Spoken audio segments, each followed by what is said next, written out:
Good evening. Good evening. Welcome to another stream.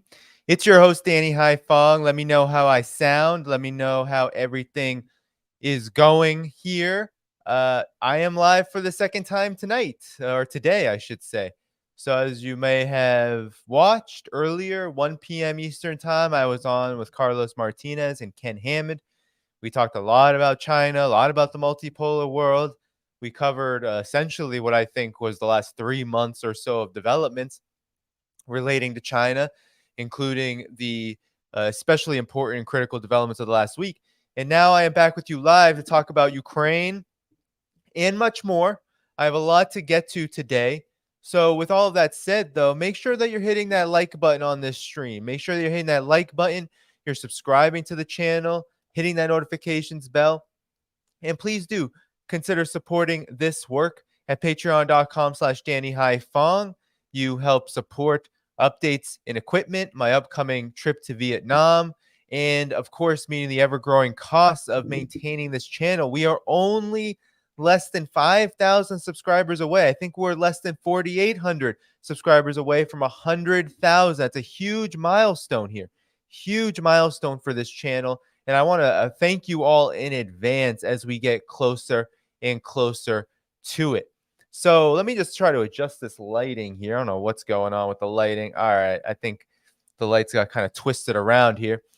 So welcome, everyone. Welcome. Please do hit that like button as you're coming in. Let's just check that really quick. Looks like we have okay, YouTube okay, we have 205 likes and over 400 viewers. So let's keep on hitting that like button. So let me tell you what we're going to talk about today before we get started. So we're going to first talk about the Challenger 2 burning in Ukraine. That occurred, I believe, yesterday. That was the big story. And I have many reports I want to go over about this. What's its significance, especially given where Ukraine is in this conflict. And then I want to talk about Alexei Reznikov. He is no more. And I want to go over what the mainstream media has said about this and really what it means, again, in terms of Ukraine's position in the conflict. Because as you probably continue to hear and continue to see, Ukraine supposedly making all of this progress, but yet you have a revolving door, you have corruption, you have so much shakeup and chaos within the Ukrainian political establishment, the coup government that remains a coup government, regardless of what anyone wants to tell you about the 2019 elections. And of course, you also have this failing counteroffensive that really does provide the foundation for a lot of this shakeup and why Challenger 2s are burning, why Reznikov is gone. So we're going to get into all of that. I'm also going to go over the history of Russia destroying these tanks, these NATO tanks, and how Russia has over and over and over again proven the media reports wrong, proven the collectivists wrong every single time. So I'm going to go over that. And then I'm going to talk about what I think is a not too often talked about story. It didn't really get any coverage in independent media or mainstream media, and that is the fact that the United States has trained troops in Taiwan. Yes, I mean, the United States is training troops in Taiwan, but the United States is taking troops from Taiwan and training them in Michigan. And I'm going to talk about why that happened, how that happened, and so much more. And then possibly there may be time for a bonus story. I'm not sure if that's going to be a reaction of mine to the upcoming 2024 election, Cornel West candidacy. I was just watching Jimmy Dore's conversation with him, and it was a whole lot.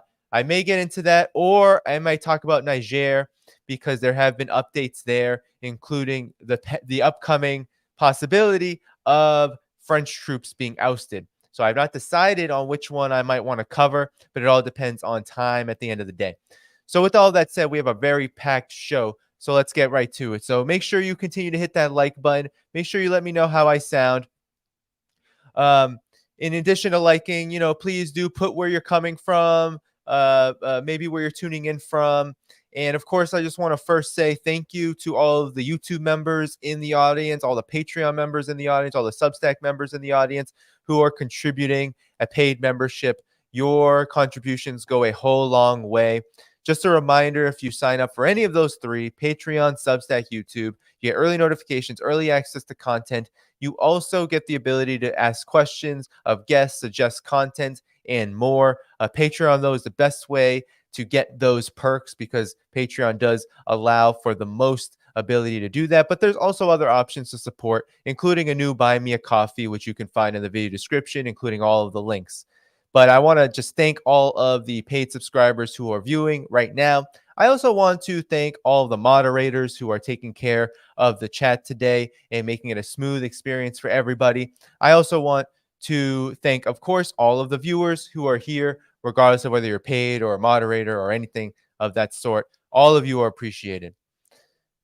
All right, let's get right to it because we have a long show and I want to make sure we get through these stories before it is it gets too late, because we will be going. I believe I went almost an hour and 45 minutes on my last stream, so we're gonna be going 3+ hours tonight all together.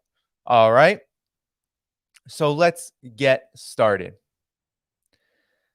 Russia has destroyed the vaunted, the much heralded, the much celebrated Challenger 2 tank in Ukraine.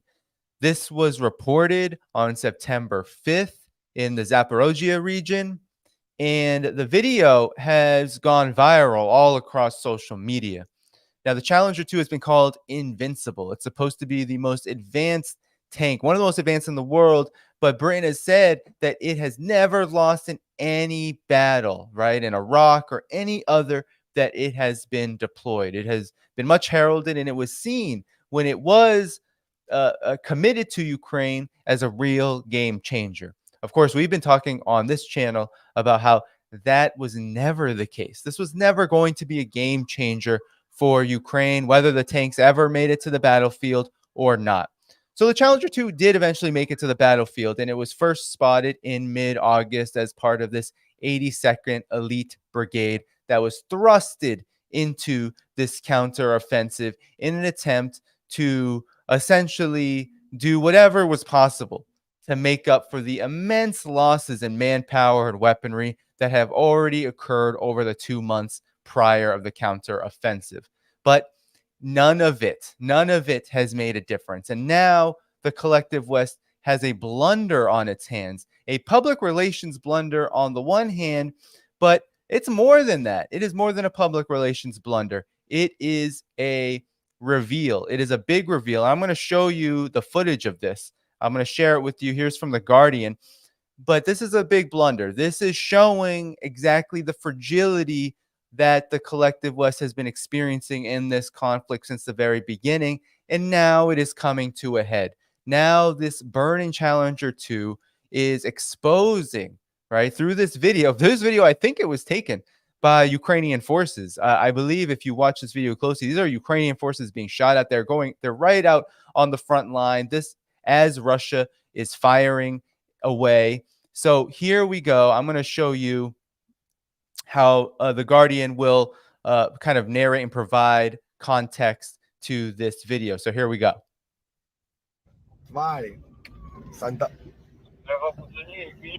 О, ще уебал. Давай, Сань, держи, держи, держи, держи. Ёбаный. So there you see it. So there's the burning Challenger 2 tank, and it's going to continue to be more and more visible. As it says, it becomes more distinctive through the smoke. And as you can see, those gentlemen taking the video, they were being fired upon. So all of this talk about Russia being at a disadvantage, this conflict is, if it could be called a stalemate, that would be very generous for Ukraine in actuality, or a stalled offensive. Really, this is a failed offensive. But let's continue.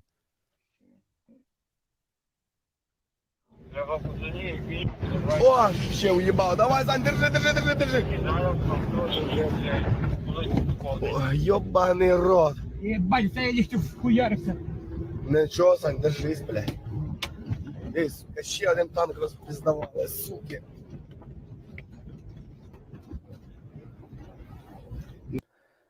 So essentially, Russia is immobilizing, is neutralizing these weapons, okay? And we're going to get into the history of this, because now the conflict is starting to lay a history of this problem for Ukraine, and of course, it's NATO backers. Нема такого. Ай, блядь! Саня, газу, блядь! Братуха! А, сука, углушила.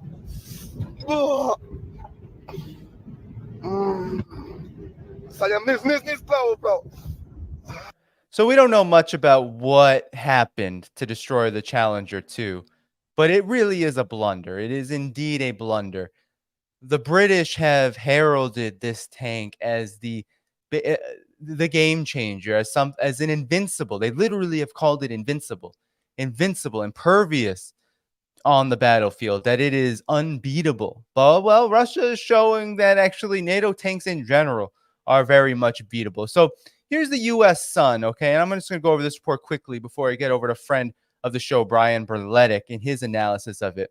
So the Sun actually has a decent report. This is a U.S. tabloid, mind you.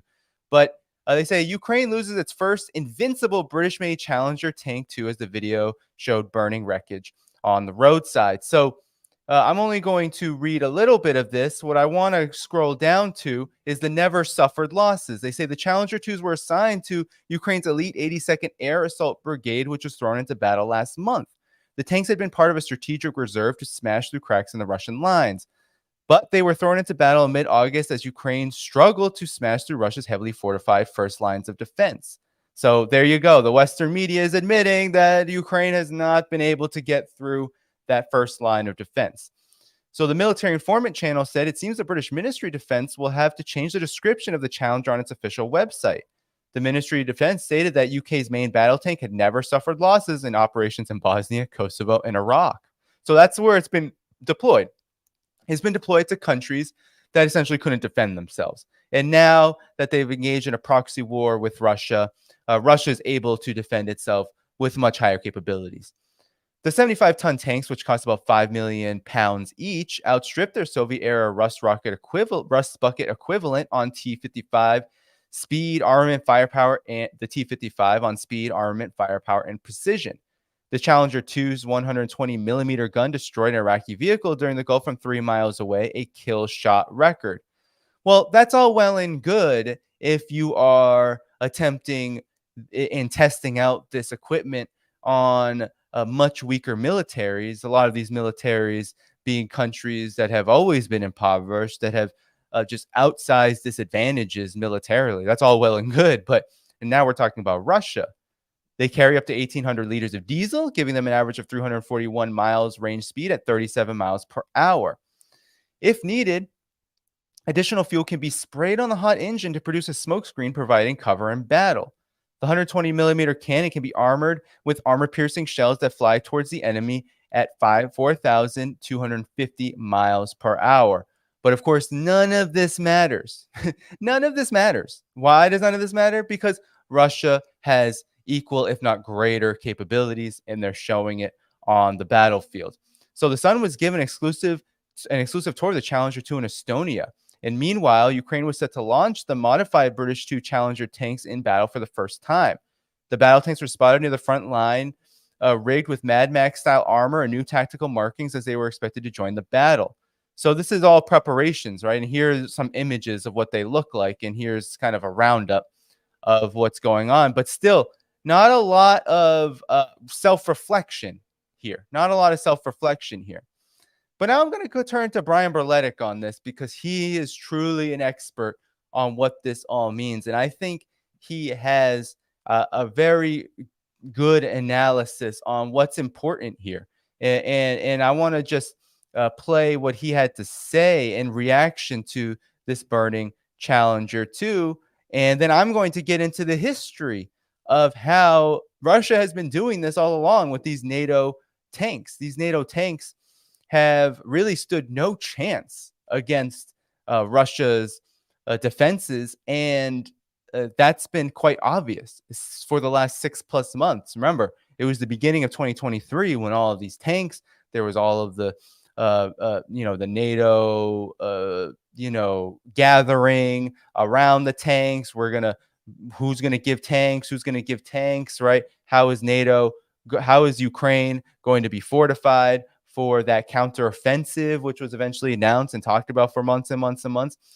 Well, here's what Brian Berletic had to say about the Challenger 2, and then I'll get into that context. And speaking of sending machines into the line of contact, into the defenses Russia has prepared, let's take a look at this British Challenger 2 tank that was destroyed. So we'll go to the BBC. British Challenger 2 tank hit in Ukraine. And there's a picture of it burning, on fire. And the article says, a video shared on social media and analyzed by BBC Verify shows a badly damaged British-made tank. A Western defense source told the BBC that the British-made and supplied Challenger 2 tank in Ukraine was initially immobilized by a mine. That mine explosion caused a fire in the rear fuel tank, at which point the Ukrainian crew of 4 evacuated the tank to safety. The Western defense source said that while the empty tank was immobilized, it was then targeted by a Russian Lancet loitering drone, which destroyed it. It is the first verified sighting of a Challenger 2 on the front line since Russia invaded Ukraine in 2022. So what does that tell you? If the first verified sighting of the Challenger 2 amid the fighting is of it burning, destroyed and burning. Well, what it tells me is that these tanks are just wholly ineffective, that they don't make a difference. They're burning. They're immediately hit. And I was speaking to someone over at DD Geopolitics, and they are of great help to this channel. And I do have to give them a shout out. Follow their Telegram at DD Geopolitics. I was talking to them because they go really deep into battlefield scenarios, and they get really deep into the nuts and bolts of what's happening on the ground. And we were going back and forth about the M1 Abrams. Why haven't we seen the M1 Abrams on the battlefield yet? And I responded, I was just like, well, it looks like the U.S. wants to see Europe take it up the you-know-what. Well, I guess the U.K. is not part of Europe anymore, although it's hard for me to make that assertion and conclusion given the fact that the British Empire was the center of European empire and European colonialism for how long. But anyway, the UK, it's willing. The US is willing to let the UK and let its European so-called allies get it up to you-know-what, while the US will sit back and watch the whole thing burn. I mean, literally. And that's why I think we haven't seen the M1 Abrams, and I don't know if we're ever going to see it. And this is far from just a lucky shot by Russia. This is what is going to happen to absolutely every British Challenger 2 tank sent to Ukraine that attempts to approach the line of contact and engage Russian forces. They will be damaged, they will be destroyed. They may even capture some of them. There's not a lot of them. And the BBC even goes on and explains the UK announced that it would send 14 Challenger 2 tanks to Ukraine back in January. At the time, Prime Minister Rishi Sunak said the battle tank would help Kiev's forces push Russian troops back. And of course, that has not happened. That will not happen. The Challenger 2 tank, if that does happen, the Challenger 2 tank is not going to be part of it. So I also want to add to what he said that of course, it's not going to happen in the future. There's not going to be any breakthrough, and these tanks are going to continue to get destroyed. And I'll also just add that, as I'm going to get to after Brian finishes here, that there's a history of Russia already doing this, that we could have probably expected this to happen given how this conflict has played out over the past, what is September 6th, even over the past just 3 or 4 months. But really, especially over the last 6 months, this conflict has played out a lot differently than I think the collective West had hoped. Built in the late 1990s, the Challenger is more than 20 years old, but it is one of the most modern and capable tanks at Ukraine's disposal, in addition to the German-made Leopard 2 tanks, which are also burning in heaps all along the line of contact. They are intended to provide Ukraine with better protection and more accurate firepower. Ukrainian tank crews were trained on how to operate them in March. And back in January, I published this video 7 months ago.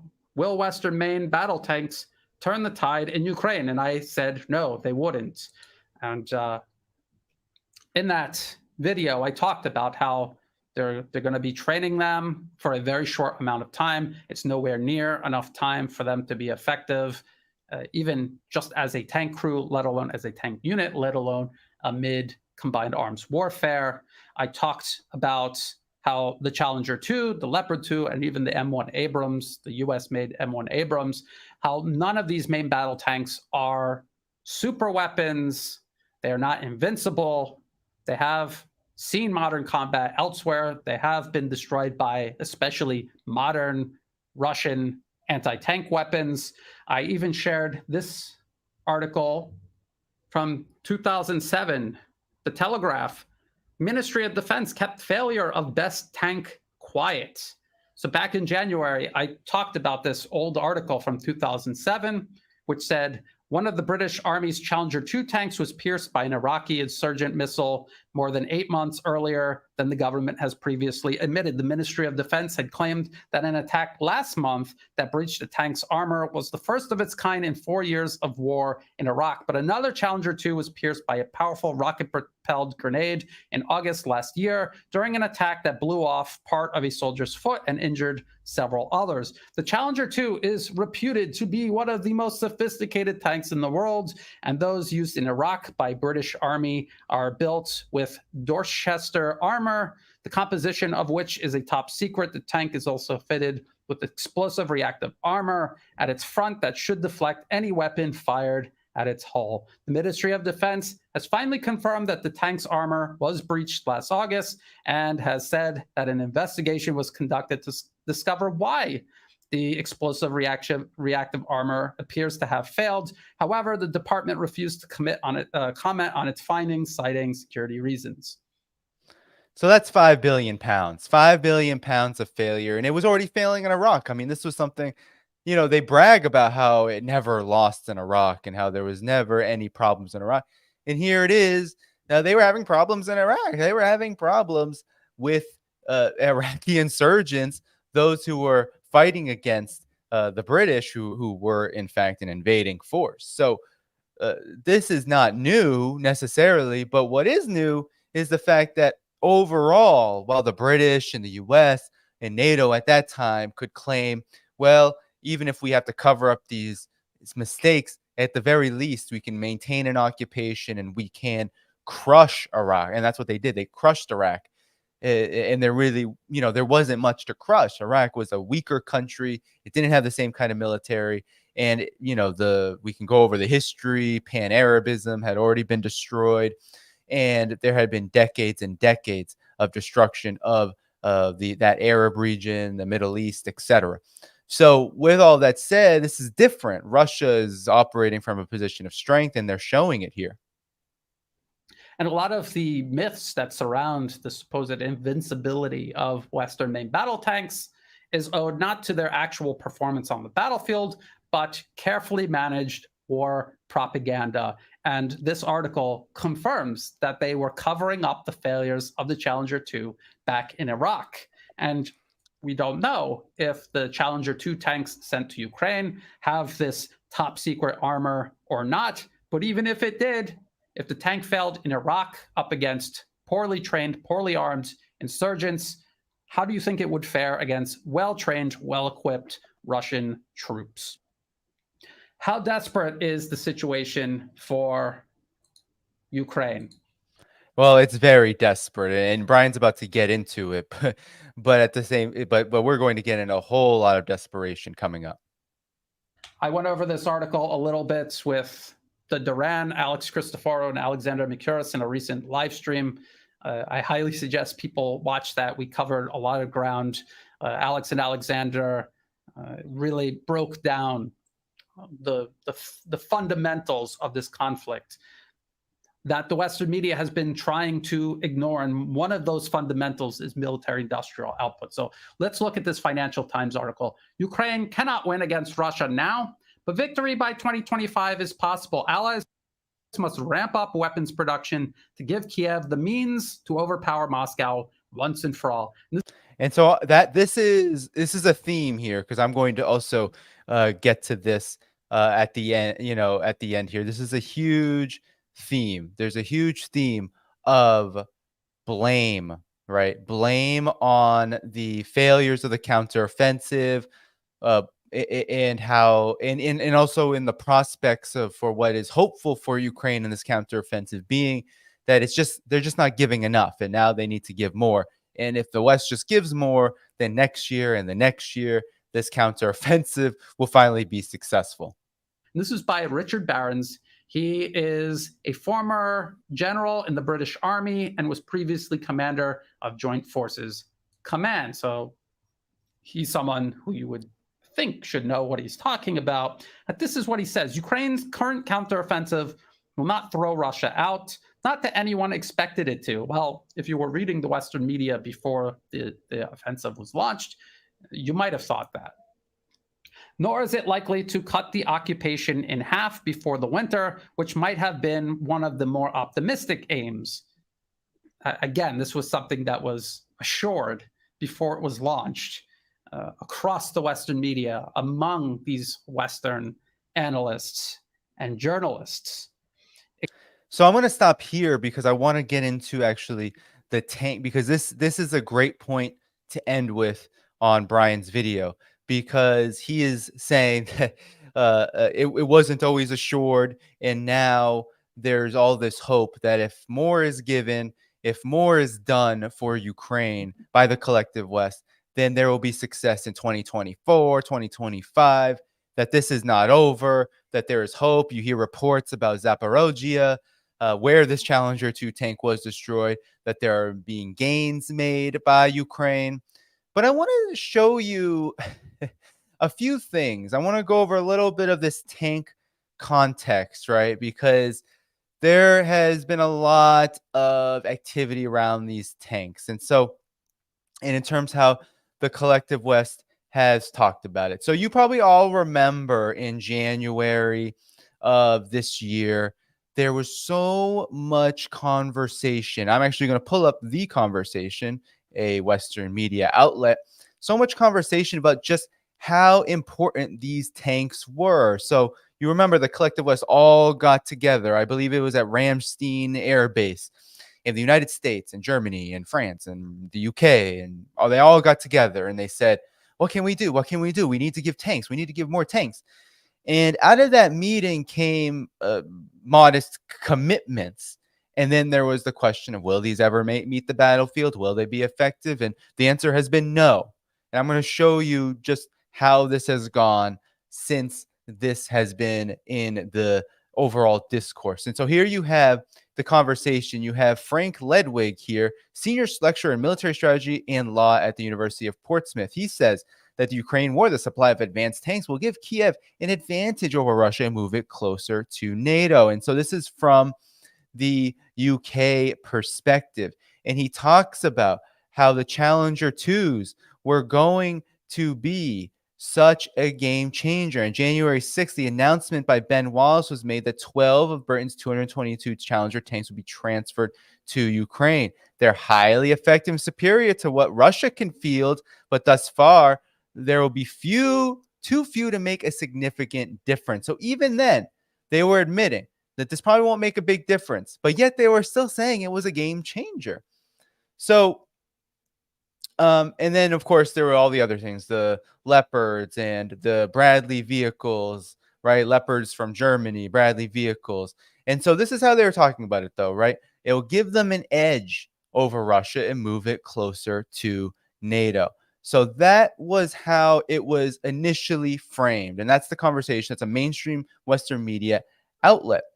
And so there was one thing that was always true, though, right? Regardless of whether there was double talk from the collective West that this will be a game changer or it just wasn't enough, they were saying two things at the same time.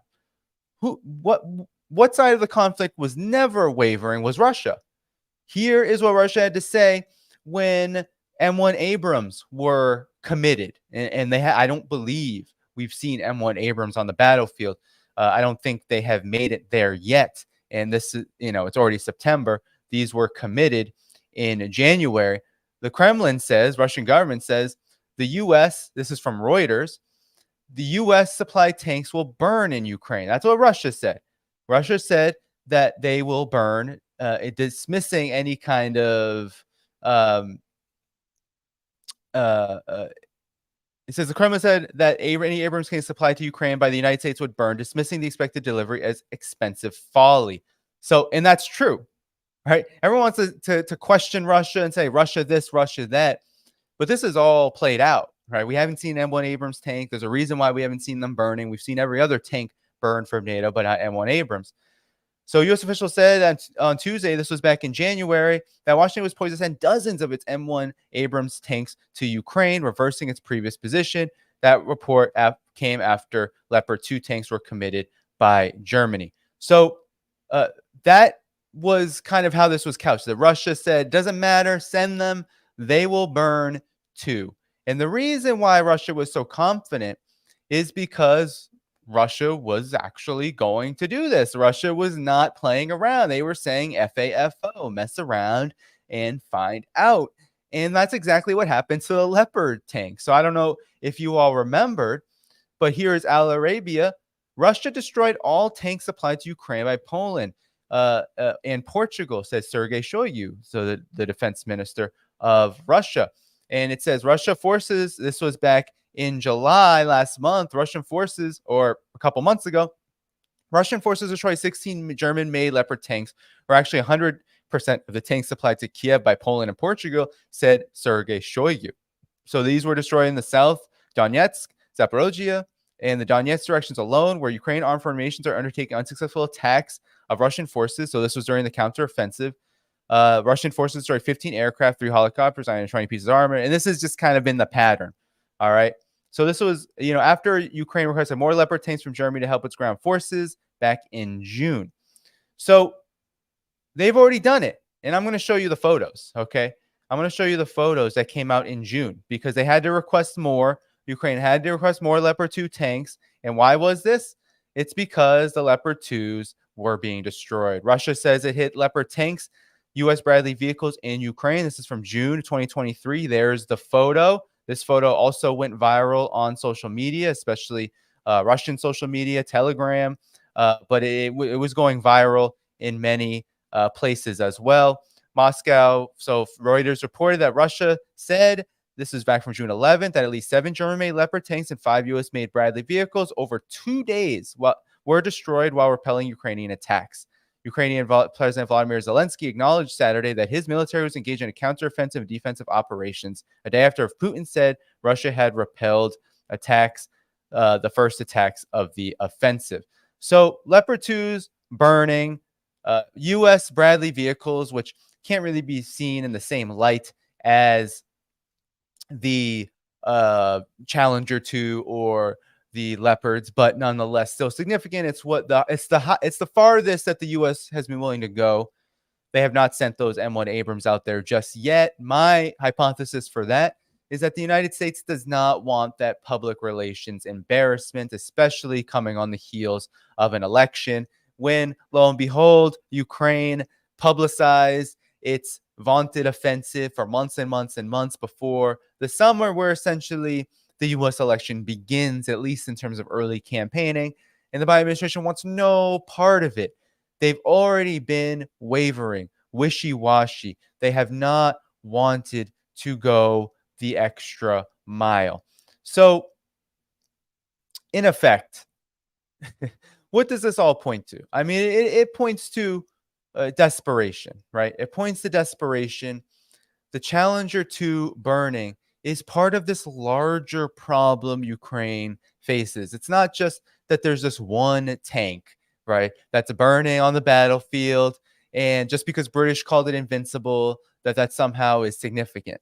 What's significant is this is a long-standing problem that no matter what NATO throws out onto the battlefield for Ukraine, it ends up either rubble or captured, destroyed, whatever.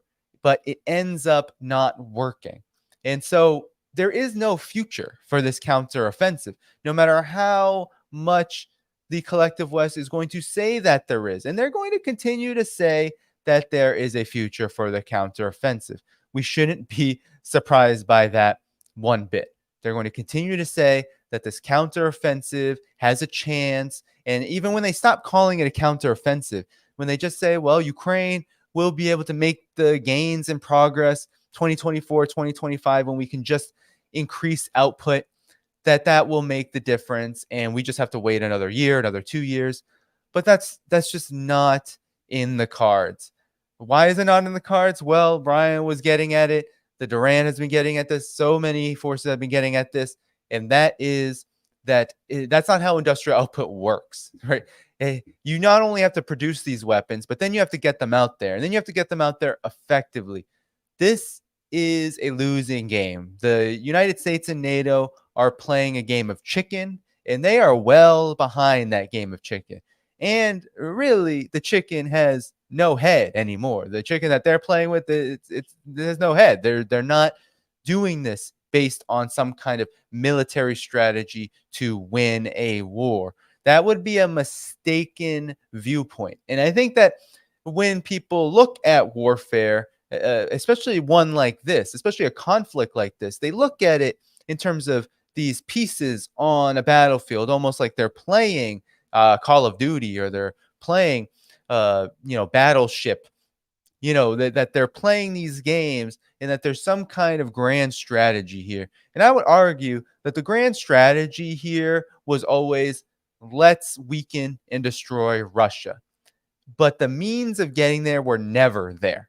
The United States cannot, without facing massive challenges to its own supremacy worldwide, to its entire imperial albatross that is extended all across the globe, without sacrificing its entire empire. And this includes NATO, which are just vassals of the United States. NATO is just a collection of vassals and some odd fellows. I guess you could call them strange bedfellows, like Turkey and Hungary, for example. But NATO as a collective, and who it's a U.S. Machinery. It is a U.S. instrument. And so unless the United States is going to give up its empire, unless the neocons are willing to give up their empire in order to destroy Russia, which inevitably will go nuclear, really, the United States has no options here. And so the collective West is going to continue. The rainy season's coming in Ukraine. The counteroffensive is failing.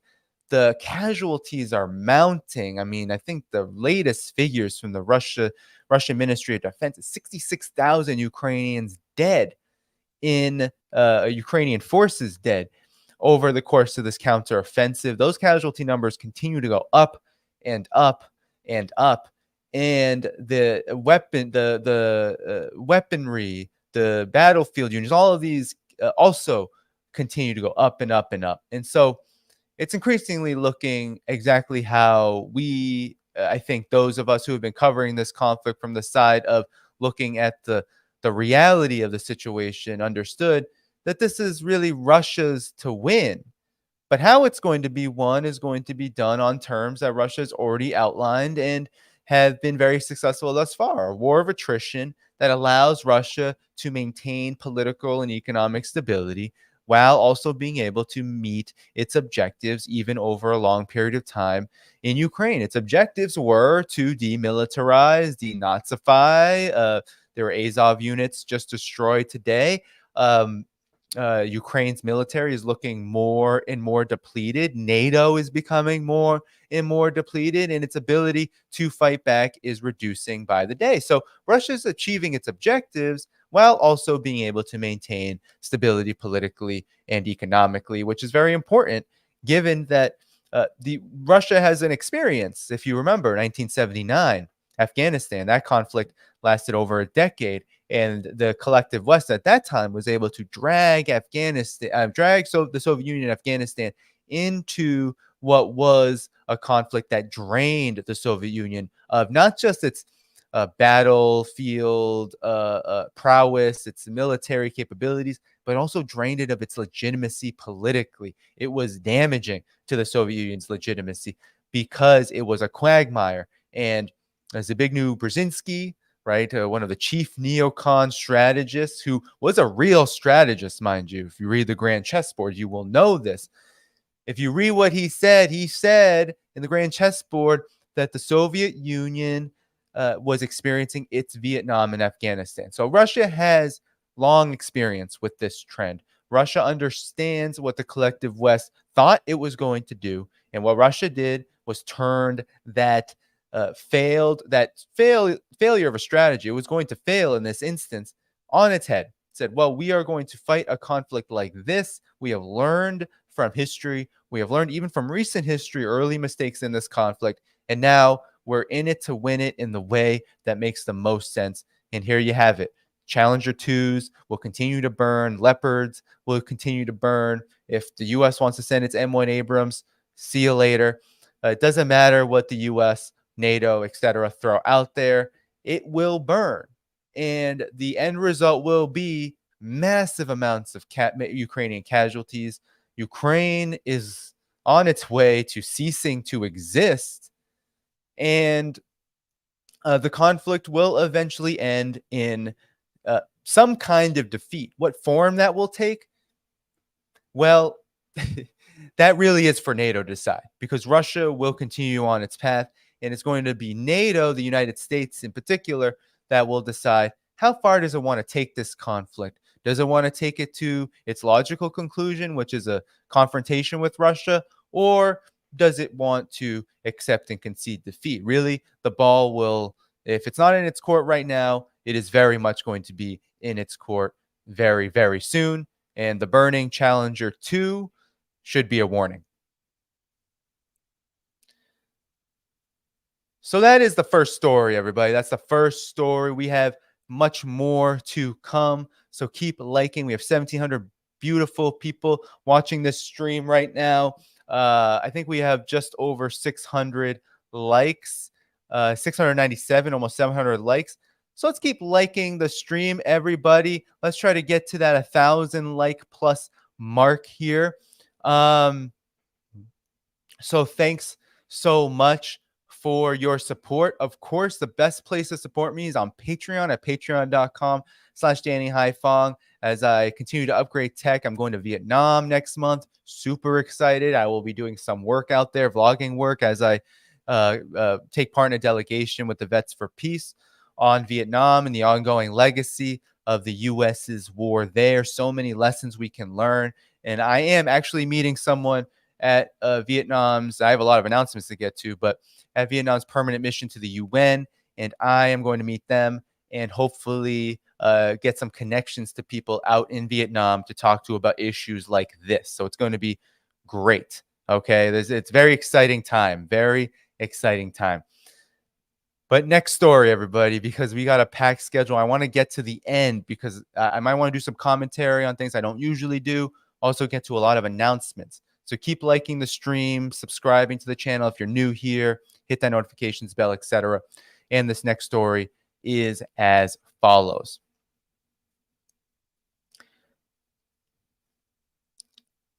Bye-bye, Alexei Reznikov. He is no more. He is now the Ukrainian ambassador to the UK. That's another story of the revolving door of corruption that is the Ukrainian regime. But Alexei Reznikov has been sacked as defense minister. And this was a long time coming. The corruption scandals have been enormous. This has been a months-long issue. And I'm going to pull up a New York Times article very soon to talk about how the collective West is now acknowledging this. But Alexei Reznikov was sacked on September 4th. He put in his letter of resignation. The parliament voted on it. And Zelensky told the media, told the public that this was needed because the Ukrainian military, the defense ministry needs a new blood. It needs a new direction. So Alexei Reznikov is gone, and this comes in the heels of this failing counteroffensive. There has been scandal after scandal after scandal with Reznikov. The biggest one being that Ukraine's military has really been unable to account for its spending in this conflict. And I'm going to get to a hilarious gesture made by Reznikov at the end of his tenure, right before he ended up leaving. He resigned, and then he gave the actual numbers of what they've been sending, because he wanted to refute the fact that even the collective West is admitting, where is the money going? The money goes to Ukraine, and millions upon millions, if not billions of it, ends up gone without any account that there's been more taken than actually spent. And this has been a huge waste. This has been a huge blemish on the image of the collective West. It was obvious that Reznikov was going to have to go. And in my opinion, none of this would have happened, because I don't think that the United States and NATO really care about corruption. They obviously don't, because the United States, a fun fact, funds and arms 70% of the world's quote-unquote dictatorships, really client regimes that are heavily militarized to oppress their own people and then to help the United States wage war. But the United States funds and arms 70% of them. So that is not a problem for the United States. The United States created this situation through a coup. It installed a client regime, and then elections were held around 5 years later that legitimized it as some kind of parliamentary democracy. But it never any such thing. This is a corrupt client regime of the United States and NATO, and Reznikov's behavior has been, there's no other way to describe it, abhorrent even to the United States. And the United States has described it as graft. And here is the story. So this is what happened, okay? And this is an interesting report because it really does show a level of, I guess you could say, tardy honesty, right? Kind of late honesty. There's a phrase that the kids like to say, you're late. Well, the United States tends to be late on public on information it doesn't want public until it just can't hold it in anymore. That is the nature of how the U.S. conducts warfare, psychological warfare, military warfare, political warfare, you name it, economic warfare. The secrets of it, the ins and outs, they're not going to give until they can't hold on to it any longer. So where's the money? Military graft becomes a headache for Ukraine. The removal of the defense minister highlights the enduring challenge of corruption in Ukraine, which has emerged as a rare area of criticism of Volodymyr Zelensky's leadership, a rare area. So you never have to worry about the collective West mainstream media glossing over all of this with this idea that this is some kind of rarity, right? So this rare criticism, right, of Zelensky's leadership is so amazing, except in this corruption piece, right? So the removal of Ukraine's Minister of Defense after a flurry of reports of graft and financial mismanagement in his department underscores a pivotal challenge of Zelensky's wartime leadership, stamping out corruption that had been widespread in Ukraine for years. Official corruption was a topic that had been mostly taboo throughout the first year of the war as Ukrainians rallied around their government in a fight for national survival. No, Ukrainians weren't the one rallying around. What was being rallied around was NATO covering it all up in order to paint Zelensky's government as some kind of democracy, because they wanted to make Russia out to be the autocracy.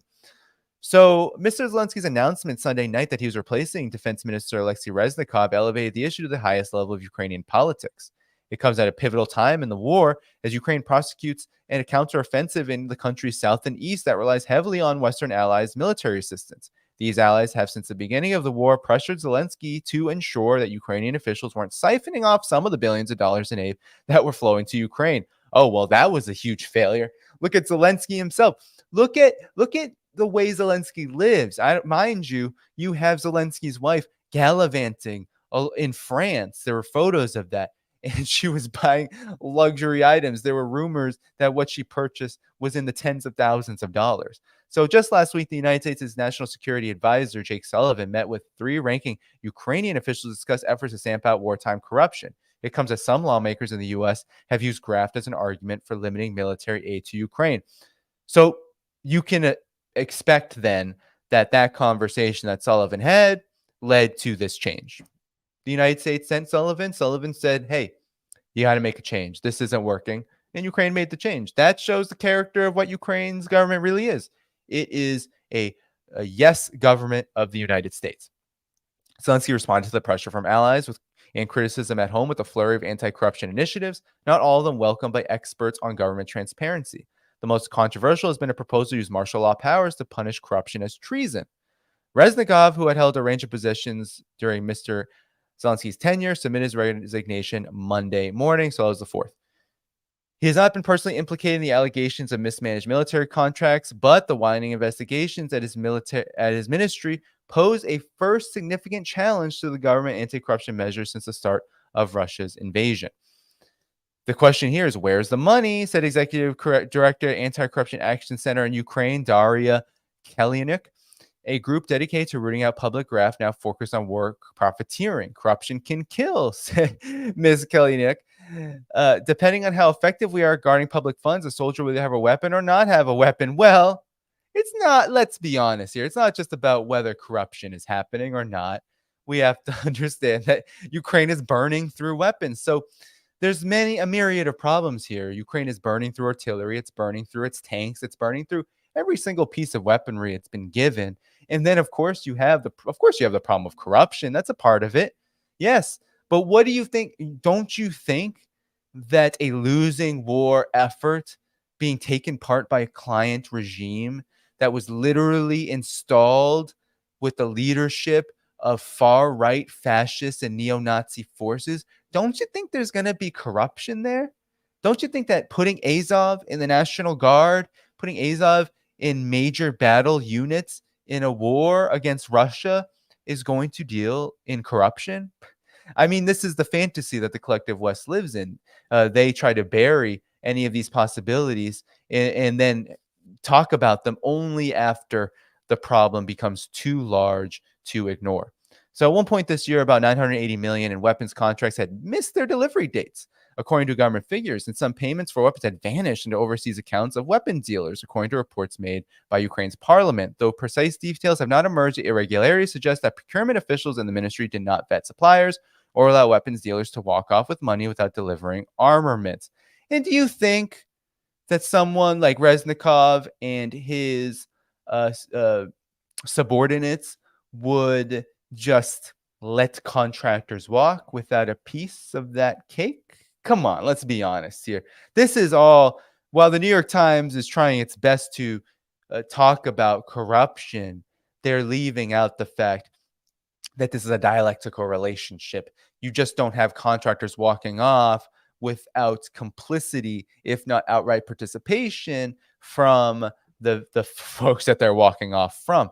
They're getting a cut. This is straight from the corruption handbook. Ukrainian media reports have pointed to overpayments for basic supplies for the army, such as food and winter coats. The public revelations of mismanagement so far have not directly touched foreign weapons transferred to the Ukrainian army or Western aid money, but they are nevertheless piercing the sense of unquestioning support for the government that Ukrainians had exhibited throughout the first year of Russia's full-scale invasion. By what measure? So here we go. They're saying that Ukraine's government is fully supported and everyone loves loves Ukrainian government. Well, who's measuring that? Who's taking those polls? Because last time I checked, Ukraine put the entire society, what was left of it after Russia was able to federate, bring into the Russian Federation the Donbass regions. After that, well, you had millions upon millions of Ukrainians leaving. I talked to Dmitry Polanski, the ambassador to the UN from Russia. He said, we have millions of Ukrainians living in Russia right now. So you have massive migration, and then you have martial law and forced conscription. So is this really love, or is this coercion? So 2 officials with Defense Ministry, a deputy minister and the head of procurement, were arrested during the winter over reports of purchasing overpriced eggs for the army. Zelensky fired the heads of military recruitment offices last month after allegations emerged that some took bribes from people seeking to avoid the draft. His proposed initiative to treat corruption as treason set off a wave of criticism that it could lead to abuse of martial law powers. So, there's more here. Let's go to Reznikov, though. Reznikov viewed his principal job as rallying allies to provide weaponry. He was not directly responsible for the day-to-day running of the war. His dismissal is not seen as linked to the slow progress of Ukraine's counteroffensive. Again, more, how do you call it, pearl clutching, trying to protect the counteroffensive, which is failing. And I'm going to argue, I'm going to show you the data. It's pretty damning. I think that it is something to do with the counteroffensive. But now military spending accounts for nearly half of Ukraine's national budget, and reports of contracting scandals point to a shift in sources of public corruption. Before the invasion, the primary source of embezzlement had been poorly run state companies, which there were more than 3,000 on the government's balance sheet. Money was siphoned off through a myriad of schemes by wealthy insiders, while the national budget, propped up by foreign aid, absorbed the losses. Well, that's because there was widespread shock therapy. Ukraine, after the fall of the Soviet Union, experienced its own kind of shock therapy. And then, of course, after Yanukovych was overthrown, those austerity measures that were put into place by the coup government allowed this kind of thing to happen. This is what they don't want to tell you, that Poroshenko and forces like that were allowing the widespread sell-off of massive public assets, pensions, and the like. So Ukrainian investigative journalists have highlighted overpayment for basic supplies of the armies, like eggs, for 47 cents each. Oof. 47 cents each eggs. Oh my gosh. Far above prevailing prices, according to a report by a Ukrainian newspaper. Canned beans were bought for Turkey at more than the price for the same cans in Ukrainian supermarkets, the newspaper reported, even though the military would be expected to purchase less at retail prices. The ministry also bought thousands of coats that turned out to be insufficiently insulated for Ukraine's bitter winters.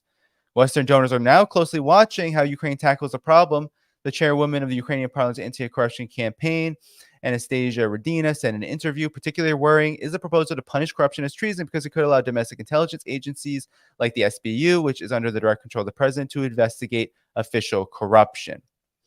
So, again, there's going to be more and more corruption. Corruption begets corruption. It's not going to stop. It's in every area. I mean, these are basic areas we're talking about. We're talking about some basic things here, like aid and supplies. The entire Ukrainian government has been in on essentially embezzling and working with the most corrupt forces to essentially make the lives of Ukrainians even harder, as if it wasn't hard enough fighting a proxy war on behalf of the United States. So last week when Jake Sullivan met with Ukrainian officials, this included the heads of specialized investigative agency, a prosecutorial office, and a court that were set up after Ukraine's Western political pivot in 2014. You see, Jake Sullivan was meeting with the institutions of the coup to clean up these institutions, which were inherently corrupt. You do not institute a foreign-backed, Western-backed military coup. You don't do that, right? And this military coup is backed by far-right bandits, fascist bandits. You don't do that without corruption. They're calling it a pivot, a Western political pivot, with the help of the United States and international lenders such as the IMF. These are Ukrainian agencies that could lose power under Zelensky's treason proposal. Oh, so they're worried about their already corrupt institutions becoming damaged by the corrupt Zelensky. This is indeed what the kids say these days. This is a hot mess. This is a mess. Western governments are wary of the agency's potential weakening, Ms. Redina said, adding that if the proposals go forward, most likely they will object. But overall, Ms. Redina, a member of Zelensky's governing Servant of the People Party, defended the government's effort to fend off graft in wartime. So, in a sense, they leave us with the words of high-level Director of Transparency International in Ukraine, Andrei Berov.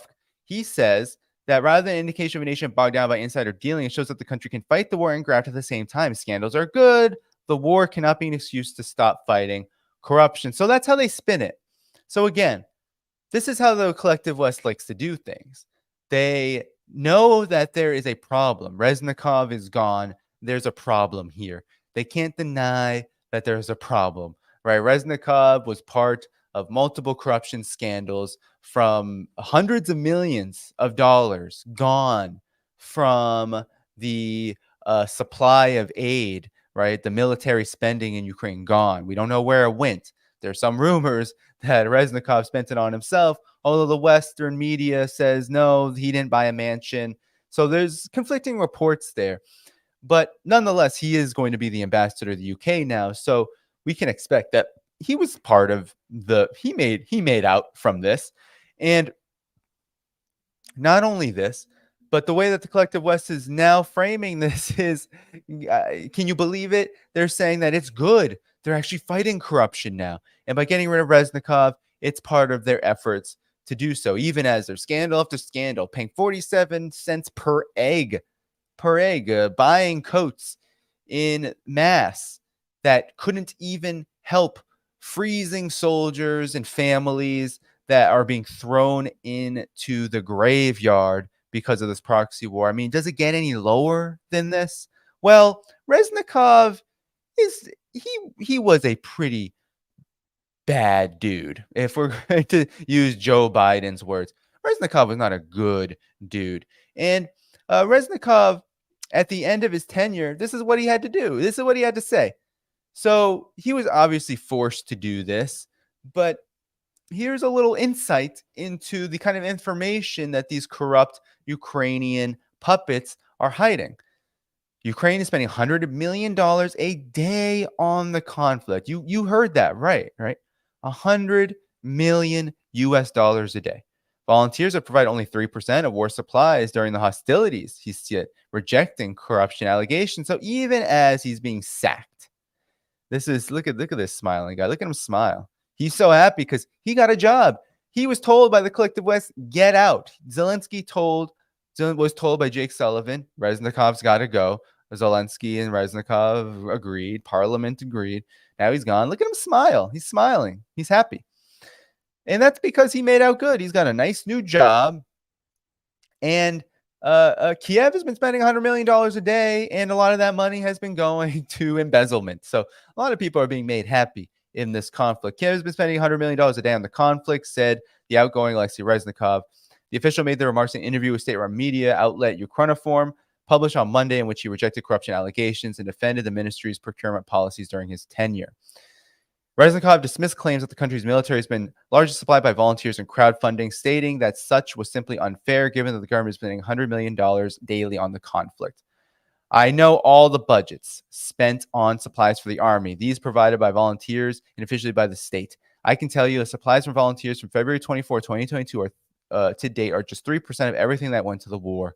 Reznikov claimed that the corruption scandals around the military and labels eagerly handed out by critics have already scared businessmen away from working with the defense ministry. I routinely meet with large associations, speak at large forums, and they say it is not comfortable for us to strike contracts with the Ministry of Defense and other state institutions because law enforcement agencies immediately begin to bother us and seize our accounts.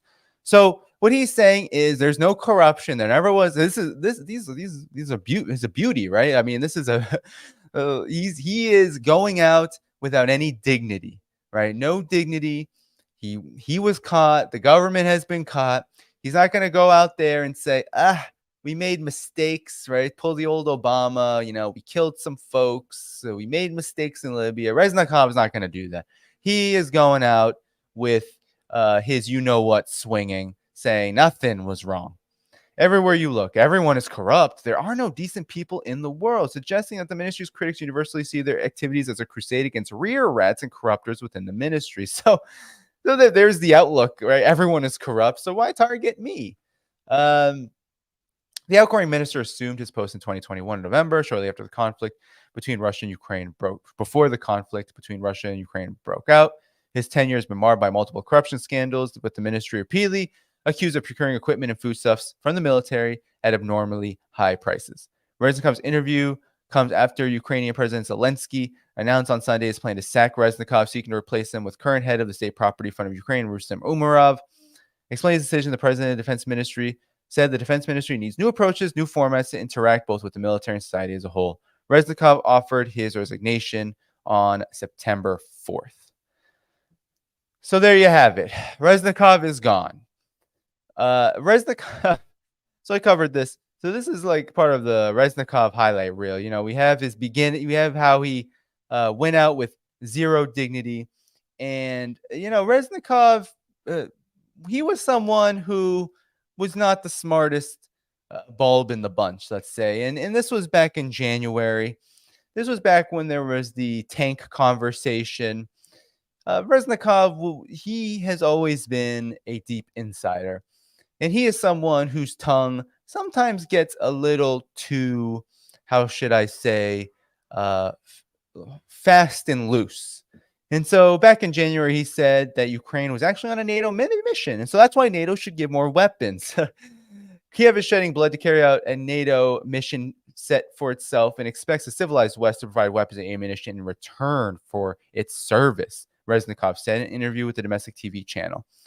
So he said, today, Ukraine is addressing that threat of Russia. We're carrying out NATO's mission today without shedding their blood. We shed our blood, so we expect them to provide weapons. And so all of this, right? All of this saying that we are, shedding our blood for NATO, this admission of truth. I mean, this was true, but all of it was to benefit himself, right? This is the mark of corruption. I generally don't even like to use the word corruption because I believe that this system, and especially the system that is funding and arming Ukraine, this constellation of institutions, the main one being NATO, that is propping up Ukraine, it is inherently corrupt. We don't even have to call it corrupt because there was nothing to uncorrupt. It was what it was, and it is what it is. It is an imperial venture. It is completely and utterly steeped in war profiteering. And Reznikov, well, he's a sacrificial lamb in what is going to continue to be a corrupt venture. War, this kind of war, a war by proxy, a war to fight Russia on the basis of what was always going to be a losing venture, is a breeding ground for so-called corruption, or better yet, it's a breeding ground for what it always was, which is a losing war, but a war that nonetheless has its benefits and its objectives for the collective West, and that these are never going to be turned back on because this is existential for the West. It's about destroying Russia. So if you want to destroy Russia, you're going to have to do some bad things. Bad things are part of the fabric. They don't just happen just because. This is not the good gone bad, right? There just wasn't any good in this. This was always evil. And this is not even moralistic. This is objective. This evil is objective. It is part and parcel of the entire system. It is baked into everything that the United States as an empire and NATO as an empire is. And so here's what, and they say, oh, this has nothing to do with the failed counteroffensive. Well, come on. Let's not live in a fantasy world here. Let's live in reality. Here are the latest numbers. This is from TASS. Sergei Shoigu recently gave the latest numbers as part of the report from the Defense Ministry of Russia, and it's not looking great. All right, and they always want to refute these numbers, but they never have numbers themselves, the collective West, I'm saying, or Ukraine, right? They never want to bring out numbers that we can really work with. And when they do, they're always likely undercounts. And then we find out later that there was a lot more casualties than Ukraine ever wanted to admit. The collective West themselves, they don't want to do any counting. Russia, mind you, though, is doing a lot of counting. Why? Because they're creating a lot of bodies for Ukrainian armed forces. So Sergei Shoigu says that Kiev has lost 66,000 people in the last 3 months and has failed to achieve its goals. The most tense situations developed in the Zaporozhye area, where the enemy has committed into battle strategic reserve brigades, whose personnel have been trained under the guidance of Western instructors. So on September 5th, Shoigu said that Ukrainian forces have lost more than 66,000 people and 7,600 units of weaponry since the start of the so-called counteroffensive. He stated the Ukrainian military failed to achieve its goal in all areas. The minister also reviewed the results of a recent Army 2023 conference, plans to replenish transport and long-range aircraft, and training given to military cadets in the use of drones. So here are some highlights. So there you have the 7,600 weaponry units, lost 66,000 people. In no area did the Ukrainian armed forces achieve their goals, trying to hide the failure of the offensive. Ukrainian militants attacked civilian facilities and passed these terrorist attacks off as victories. That's the biggest and most important point here, is that the situation is indeed desperate, right? It is very, very desperate. And that's not just from Shoigu. I'm going to show you in a second that this isn't just from Shoigu. This isn't just Russian propaganda. We are seeing the collective West admit itself that the situation is indeed quite desperate. So you have massive losses, 66,000 plus casualties for Ukraine, deaths, really. And you also have 7,600 military units, weaponry units gone. And you also have the fact that they achieved none of their objectives. And mind you, they are on this desperate, just out of control. I mean, it's just a desperate, out of control campaign, a drone campaign to hit civilian areas and then pass it off as having some kind of leverage, having some kind of higher ground against Russia. Again, nothing could be further from the truth, because these drone attacks are not effective either. I mean, it really is. It's both desperate and it's pitiful. I mean, I'd be sad, but at the same time, their cause is not just a losing one, but it's bankrupt to the core. I mean, we're talking about a proxy war against Russia that has all of the elements of fascism and Cold War threats just woven into it. So there's no tears for this, but at the same time, the deaths are just, it's stunning, because it just shows the lengths the collective West will go. They don't care one bit about Ukrainians, because they're dying. And so I want to show you Max. So you might remember Max Boot, and I'm not going to read this entire article, but Max Boot had this to say. He wrote this in the Washington Post the same day that Mr. Reznikov was ousted. He said a retired U.S. general blames America for Ukraine's slow counteroffensive. So he has this, you can't even call it an interview. They love to do this at the Post. So what they'll do is they'll get resident neocons like Max Boot, and I'll show you who Max Boot really is. He's tried to make himself look like a neoliberal. He's always been a hardcore neocon for most of his career. And then he became a hardcore neoliberal with all this ideologue BS against Trump. But he's always been a staunch warmonger. And he's, at the Council of Foreign Relations, which is really the premier think tank for the U.S. empire. But here he talks to Mark Arnold, retired U.S. Army Brigade General. And he describes Arnold as a cheerful special forces officer with 3 combat tours in Iraq and Afghanistan. He's a war criminal.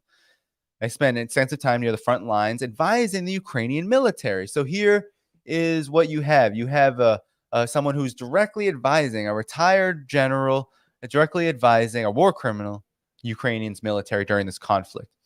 He was always impressed by the professionalism and elan of the Ukrainian military, while cognizant of limitations of training equipment they have been provided by the West. So, again, whitewashing what was already known as a very corrupt and a failing institution, the Ukrainian military. So, he met Arnold back in May. So, blah, blah, blah, blah, blah, right? So he asked about his opinions on the war in Ukraine, where he lamented Ukrainians lack the mobility and equipment necessary to breach high-density minefields and obstacles. U.S. Army mechanized infantry and armored battalions have tanks and anti-tank mine blades and heavy rollers in each company teams. The Ukrainians do not. This article, mind you, this interview is all about how this general says the U.S. needs to stop fooling around and get right to it, fortify Ukraine, militarize Ukraine to the point where it can get through any and all of Russia's defenses without acknowledging the shortcomings of such a strategy, without acknowledging how outstretched the United States already is. All the admissions, Biden will even say, his addled brain, he'll go on the media and say, hey, the Ukrainians, we're running out of ammunition. Ukrainians don't have it. It doesn't matter. This is just a neocon attempt to push forward even further while admitting things are bad. Okay. It's not just mining equipment that the Ukrainians are short of. Last week, Arnold emailed me. I mean, this is just insider stuff, right? So Reznikov, right, is just the tip of the iceberg of corruption. This right here, this right here, this is all corruption. What we are seeing, okay, what we are seeing and you see, I can't get my thumbs right here. This is corruption. This is getting emails from retired army generals who are advising Ukrainians military as a so-called journalist, telling you, hey, can you promote my war propaganda for me without any challenge, with just verbatim? That's corrupt. If you had all the Bradley vehicles, Leopard 2 and Challenger 2 tanks and other equipment, the Ukrainians could outfit only one brigade. And they only had one, which was the elite 82nd Brigade, thrown out to the counteroffensive. Only 6 battalions of the 350 battalions in the ground forces have been trained in combined arms by NATO. Simply not enough to move the needle. So there you go. They're admitting. I don't even have to go through this whole article because, believe me, you do not want to hear this warmongering blowhard go on and on and on. But the point here is that while this Arnold fella, this retired general who's been advising the military, wants to complain, he doesn't want to acknowledge the shortcomings here, that Ukraine is never going to be fortified enough to defeat Russia. And that's not even the point here. The point is also that this is a proxy war. This is not a good thing for the United States. It is only going to drain the United States like it's drained Europe. And that's why the United States has stayed semi out of this conflict. It stayed a little bit at a distance because, or not out of the conflict, but it has stayed out of the worst excesses of it. It's delayed its support. It has gone on all kinds of gymnastics and pretzels, twisting, all kinds of things to prolong the conflict, but not enough to get into an outright confrontation with Russia, like this gentleman is saying. So while some of the United States criticized Kiev's conduct in the counteroffensive, which appears to be gaining some momentum, blah, blah, blah, Arnold does not. The U.S. military would be hard-pressed to achieve much better results without air dominance and long-range military systems, he said. So I am pleased with the progress Ukrainians have demonstrated today.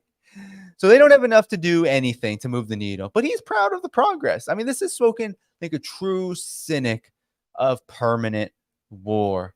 He rejects the specific criticism made by the Pentagon on Ukraine, including that they've diverted too many resources to Bakhmut in the east. He argues the offensive there has not consumed large volumes of mechanized equipment. Ukraine operations in multiple geographic areas are essential to tying down Russian military forces and defending Ukrainian ground in the northeast. So again, over and over and over again, we see the admissions. It's like, I don't want to call it bipolar. It is just direct, this hypocrisy and these contradictions just swirling around. They don't stop swirling. Well, Ukraine has done great, but they don't have enough to move the needle. They don't have enough, but they've done so much with what they've had. They're doing great. They need more, but they're doing great, but they're not doing too good, so they need more, right? This is the addled brain on empire. This is what's happening. Empire in decline. And so I just want to show you who Max Boot is, because as you see that shameless neocon shilling there. I mean, shameless, but there is no shame for someone like Max Boot. And so Max Boot, this is his, how should I say, I need to make this one bigger because I'm not going to be able to.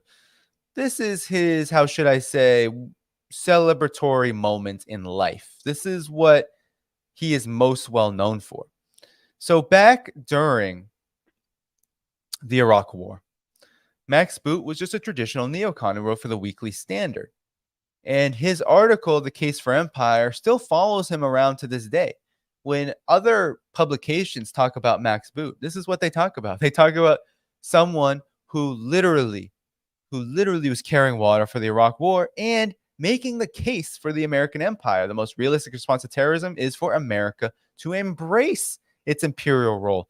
What does that mean? It means destroying Iraq, destroying Afghanistan. And he makes the case that if you look at, I'm not going to read that article, I just want to show you who he is. He makes the case that, oh, well, destroying Yugoslavia was actually a great thing to do. So why not continue onward, embrace this imperial role?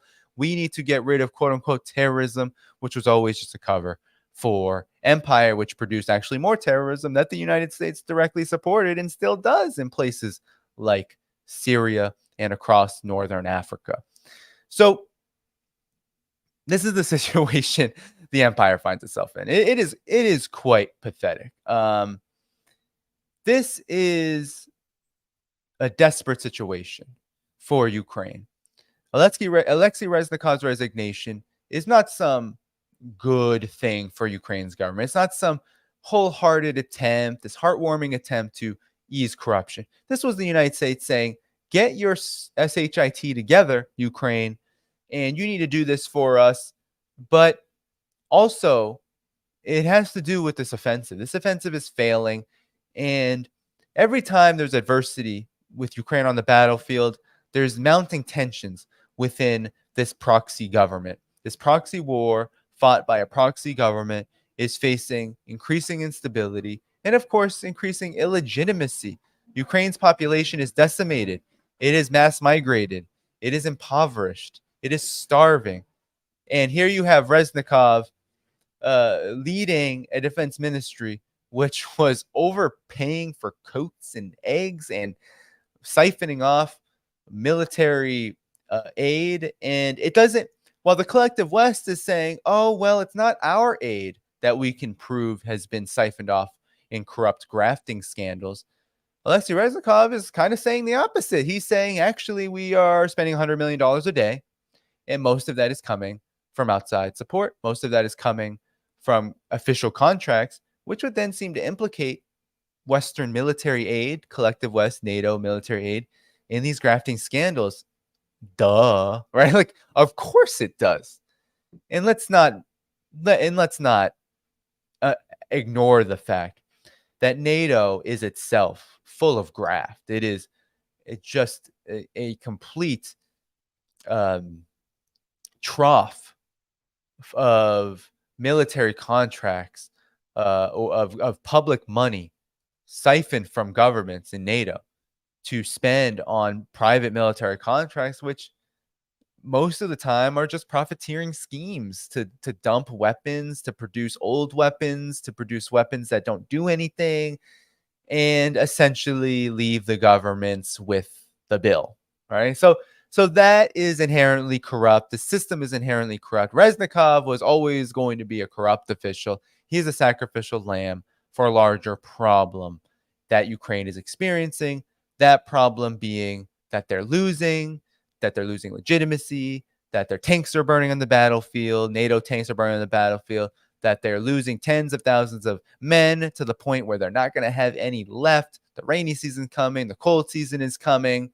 It's not looking good for Ukraine, and Reznikov's resignation is confirmation of that. All right, everyone, I'm going to drink some water. Then we have one more story, and then we can kind of wrap it up here. We have 1468 viewers still here. All right. And I believe we have over 1,000 likes. Yes, we do. Keep liking the stream if you can, if you haven't yet.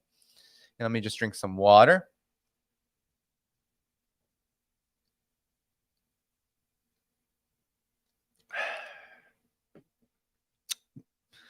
Great day of streaming today.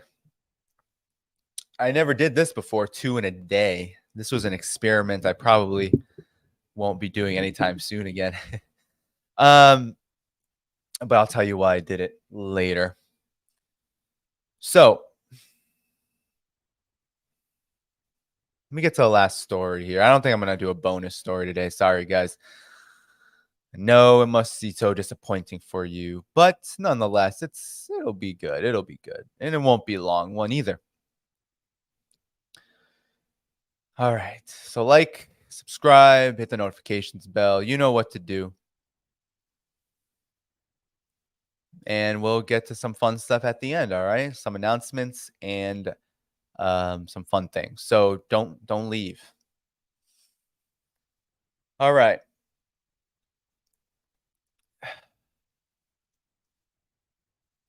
Always got to warm up a little before you begin.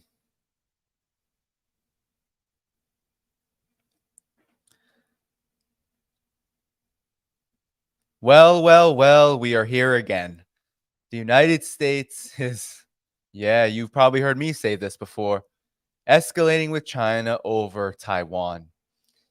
And this story has not received much attention at all.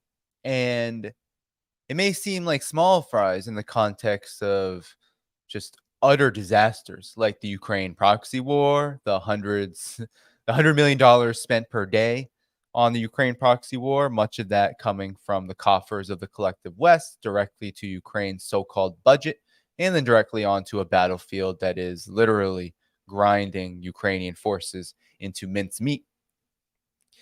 But this is still huge because, as I've said before here, Taiwan is to China what Ukraine is to Russia, despite the differences in maybe the international recognition of the aforementioned parties, right? Taiwan being a territory of China under the One China principle, which is under UN Resolution 2758, legally recognized as part of China, while Ukraine, of course, since the fall of the Soviet Union, has been recognized as a sovereign state, despite all of the cultural, social, economic, and linkages to Russia that have all since been severed, because mainly because of this conflict, but over the decades that the United States and West have spent trying to get to this point.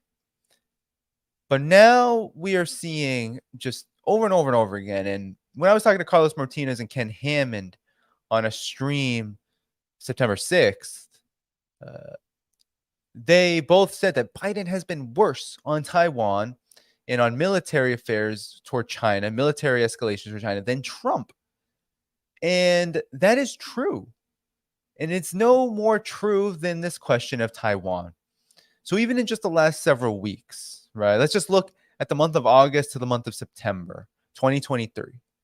We saw $300+ million more, $345 million to be exact, I believe, in military aid from the direct drawdown authority used for Ukraine be promised and committed to Taiwan, including parts for F-16s, etc. Then you had the Department of State, the State Department, use its FMF program, which is considered a special program for supplying arms diplomatically, mind you, to sovereign states, to Taiwan, at a tune of $85 million. Not much, but really the significance here was the political symbolism. The FMF program is for sovereign states. Taiwan is, in fact, not a sovereign state. It is a territory of China, despite the One China principle outlining the one system to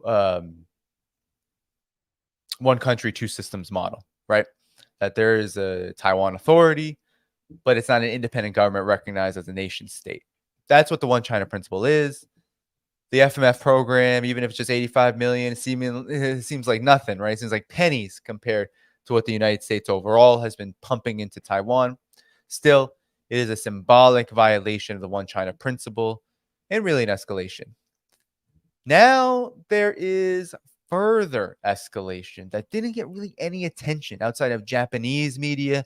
In this report, I'm going to show you of the Taipei Times, which is a pro-independence, pro-separatism, Taiwan-based media outlet.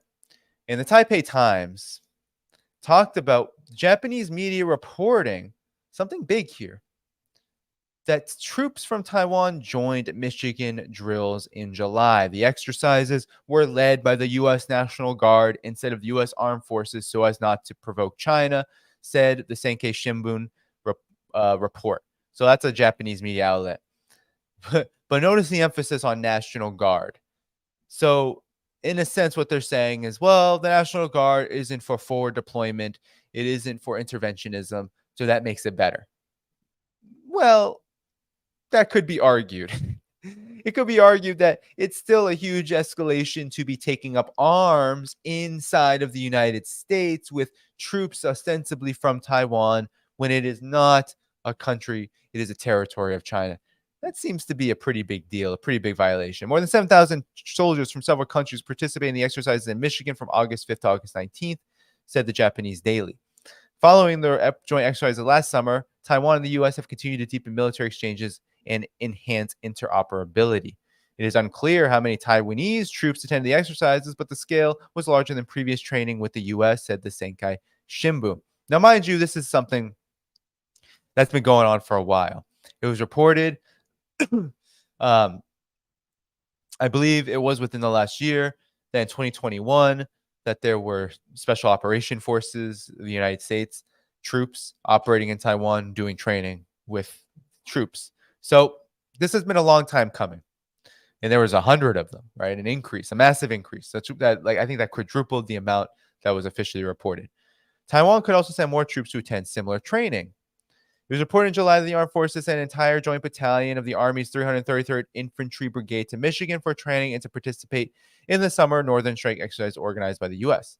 Sankei Shimbun said that not to provoke China too much, the Michigan exercises were held by the National Guard, Strategic Reserve Force that is normally overseen by U.S. state governments instead of the U.S. Armed Forces. The U.S. National Guard also helped train Ukrainian soldiers after Russia's annexation of the Crimean Peninsula in 2014. So there you go. I mean, they're saying two things at once here, right? That it's not an escalation because the National Guard is just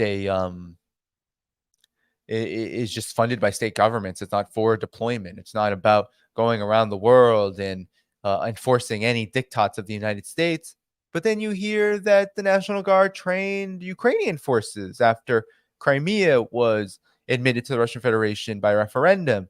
And what did U.S. training of Ukrainian forces eventually lead to? It led to this conflict. It led to this war. So it's a lie. It's a lie. It's escalation. Joe Biden's administration in February said that Xi Jinping had instructed his nation's military to be ready by 2027 to invade Taiwan. Mind you, Taiwan, Joe Biden has commented, I don't know how many times, 4 times, that the United States would militarily defend Taiwan from China in case of invasion, basically saying the one China principle is scrap heap to him. The U.S. also announced assistance of $345 million to Taiwan in July through the Presidential Drawdown Authority, which requires no approval from U.S. Congress. It also approved a military transfer of $80 million under its foreign military financing program last week. So there's the context I was outlining. Those are all the escalations all at once. As early as 2021, foreign media have reported that joint military training between Taiwan and the U.S. at Camp Grayling in Michigan, Institute of National Defense Security Research Fellow, Institute of National Defense and Research Fellow Su Yun said. So this has been happening for a while, perhaps, but this is another kind of feather in the cap, so to speak. Asked in July whether the U.S. National Guard helped Taiwanese troops train, U.S. Assistant Secretary of Defense Indo-Pacific Affairs Eli Ratner said discussions about the issue should be kept behind closed doors. So don't say nothing about this because it might anger China. And guess what? We're already in a losing war with in Ukraine. So we can't just start this one up just yet, no matter how much we want to. So this is what's going on, okay? This is what's going on. The U.S. has trained directly Taiwan troops, and it's happened again.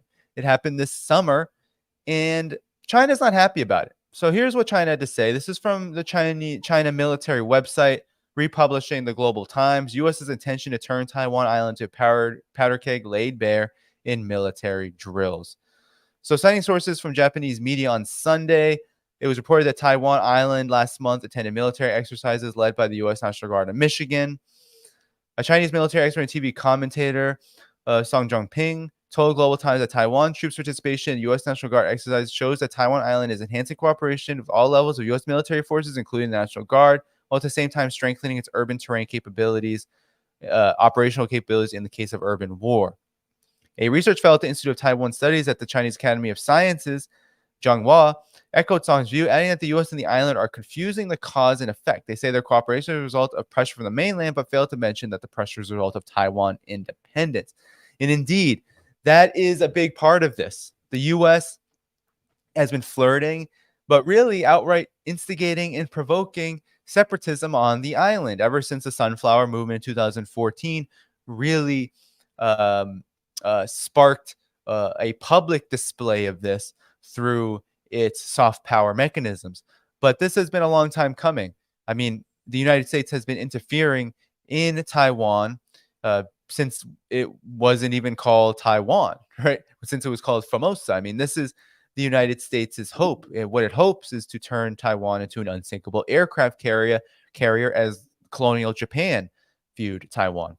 So, although Japanese media reported it was the National Guard instead of the U.S. Armed Forces that led the mission exercises, an arrangement in a bid to not provoke China too much, the two Chinese experts believe it actually constitutes a full-scale challenge against China and that the depth and width of cooperation between the U.S. and Taiwan forces is expanding. The U.S. keeps arming Taiwan by selling large amounts of weapons and equipment there and encouraging Taiwan to reject reunification by force, a move that aims to incite tensions across the straits and will inevitably exacerbate tensions between the China and the U.S., which may lead to a conflict. The U.S. is unwilling to confront the Chinese People's Liberation Army directly. What it hopes more is a wolf pack tactic that relies on its allies. But at the same time, the U.S. is worried that allies such as Japan, South Korea, and Australia may not be willing to come to the front line to participate should a war break out. Therefore, its strategy is to encourage self-defense of the Taiwan authorities with training, exercises, weapons, and equipment provided by the U.S., all aimed at enabling Taiwan authorities to achieve this goal. I mean, that's pretty comprehensive, right? What they're saying is that what these Chinese experts believe is that, well, the United States is actually provoking conflict that cooperates. Quite obvious that there is an escalation ladder here and that the United States is climbing up the steps with each passing policy move, right? That this is going on and on and on from the FMF to increase funding, right? It just keeps happening over and over and over again. And that there is this inherent lack of trust in the overall strategy that the United States has set out with China to wage war by proxy. You had Wang Yi early in September warn NATO, or warn the United States more so, and more so warning ASEAN countries of the United States and NATO attempting to use the region as a Ukraine repeat. So that warning was all about this larger strategy to use countries in Asia to wage a dirty conflict on China, similar to what has happened with Ukraine against Russia. And so this is quite easy to see, and Taiwan is a big part of this. So the lack of trust in this leads the United States to depend really fully on Taiwan and to militarize Taiwan to the largest extent possible. So China is really citing a weakness here. But they're connected as well, right? This policy to militarize Taiwan and this policy to use Asian countries in the Pacific as kind of battering rams and launching pads for this war. Actually, they're so connected that a recent U.S. move here late in August, here's Reuters, what they had to say, and they're exclusive, they said. U.S. military talks to develop a port in the Philippines facing Taiwan. So in Manila, the U.S. military is in talks to develop a civilian port in the remote northernmost islands of the Philippines. The local government and two other officials told Reuters, a move that would boost American access strategically located islands facing Taiwan. U.S. military involvement in the proposed port in the Bantenese Islands, less than 200 kilometers from Taiwan, could stoke tensions at a time of growing frictions with China and a drive by Washington to intensify its long-standing defense treaty engagements with Philippines. Mind you, earlier this year in 2023, we had the Philippines opening up 4 military bases for the United States to essentially occupy and use in what is an ongoing attempt to wage a dirty war on China, to militarize the region for those purposes. The Bashi Channel between these islands and Taiwan is considered a choke point for vessels moving between the Western Pacific and the contested South China Sea, a key waterway in the case of Chinese invasion of Taiwan. The Chinese military regularly sends ships and aircraft through the channel, Taiwan's defense ministry has said. Malau Kaiko, the provincial government of the Batanese Islands, told Reuters in a message she sought funding for the U.S. for the building of an alternative port there, which was intended to assist from unloading of cargo from the capital, Manila, during rough seas in the monsoon season. She said plans were to build a port in Barco Island, where local authorities say high waves often make the existing port inaccessible, and that decision could be made in October. The Philippines has in the past year doubled its number of military bases that U.S. forces can access, ostensibly for humanitarian assistance, and also as thousands of U.S. troops in the country at any given time, rotating in and out for joint military exercises. China has said these moves were stoking the fire of regional tensions. The Chinese embassy in Manila did not immediately respond to a request for comment proposed on the proposed port in Basco. And so here it would be. So here you see the Bashi Channel where the ships would be sailing through. And here you have Batanese Islands in the Philippines. So essentially what they want to do is they want to militarize the Batanese Islands in order to essentially choke off China in a very aggressive and provocative move. 2 other Philippine officials who requested anonymity because they are not authorized to speak to the media said U.S. troops had visited Batanese recently to discuss the port. One senior military official said the Filipino armed forces were interested in radar and improving monitoring capabilities in the area. Kaiko confirmed the visit, saying they came one time to assess the proposed alternative port.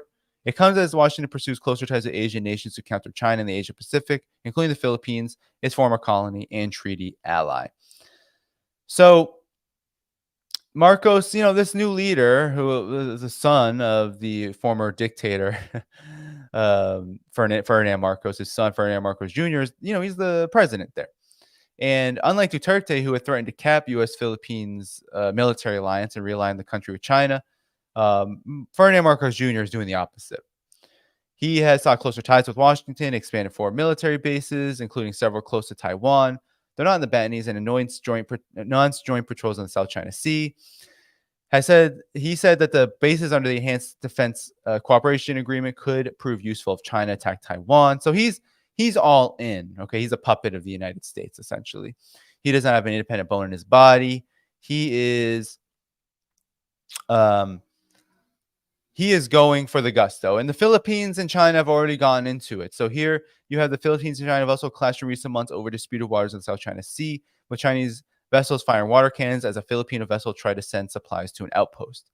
Kaiko said she didn't have any conversation with the U.S. about EDCA or radar installations. And so there's a lot of conflicting reports there. But I think the main impetus is that the U.S. is seeking to escalate with China over Taiwan by using the Philippines as a launching pad. And the building of a port to give the U.S. military access to potential monitoring capabilities and other military capabilities is part of this process. And so there you have it. I mean, you have just over and over and over, and it just doesn't stop, right? The escalations with China over Taiwan just do not stop. They continue, and they only get worse. And so we're in now a very interesting time, right? Terry Guo, you might have heard as well. I didn't pull up a story for this, but he is a former board member and major executive at Foxconn, the much controversial Foxconn, right? Taiwan-based, but has mainland dealings. Terry Guo, who is more on the side of the one China principle because of his business operations, and anyone rational, given the China mainland and Taiwan economic relations, would be calling for the one China principle. But warmongers will be warmongers. But Terry Guo, he's about to run for president. He actually stepped down from the board of Foxconn to do so. And it's an interesting moment as January 2024 elections come rapidly.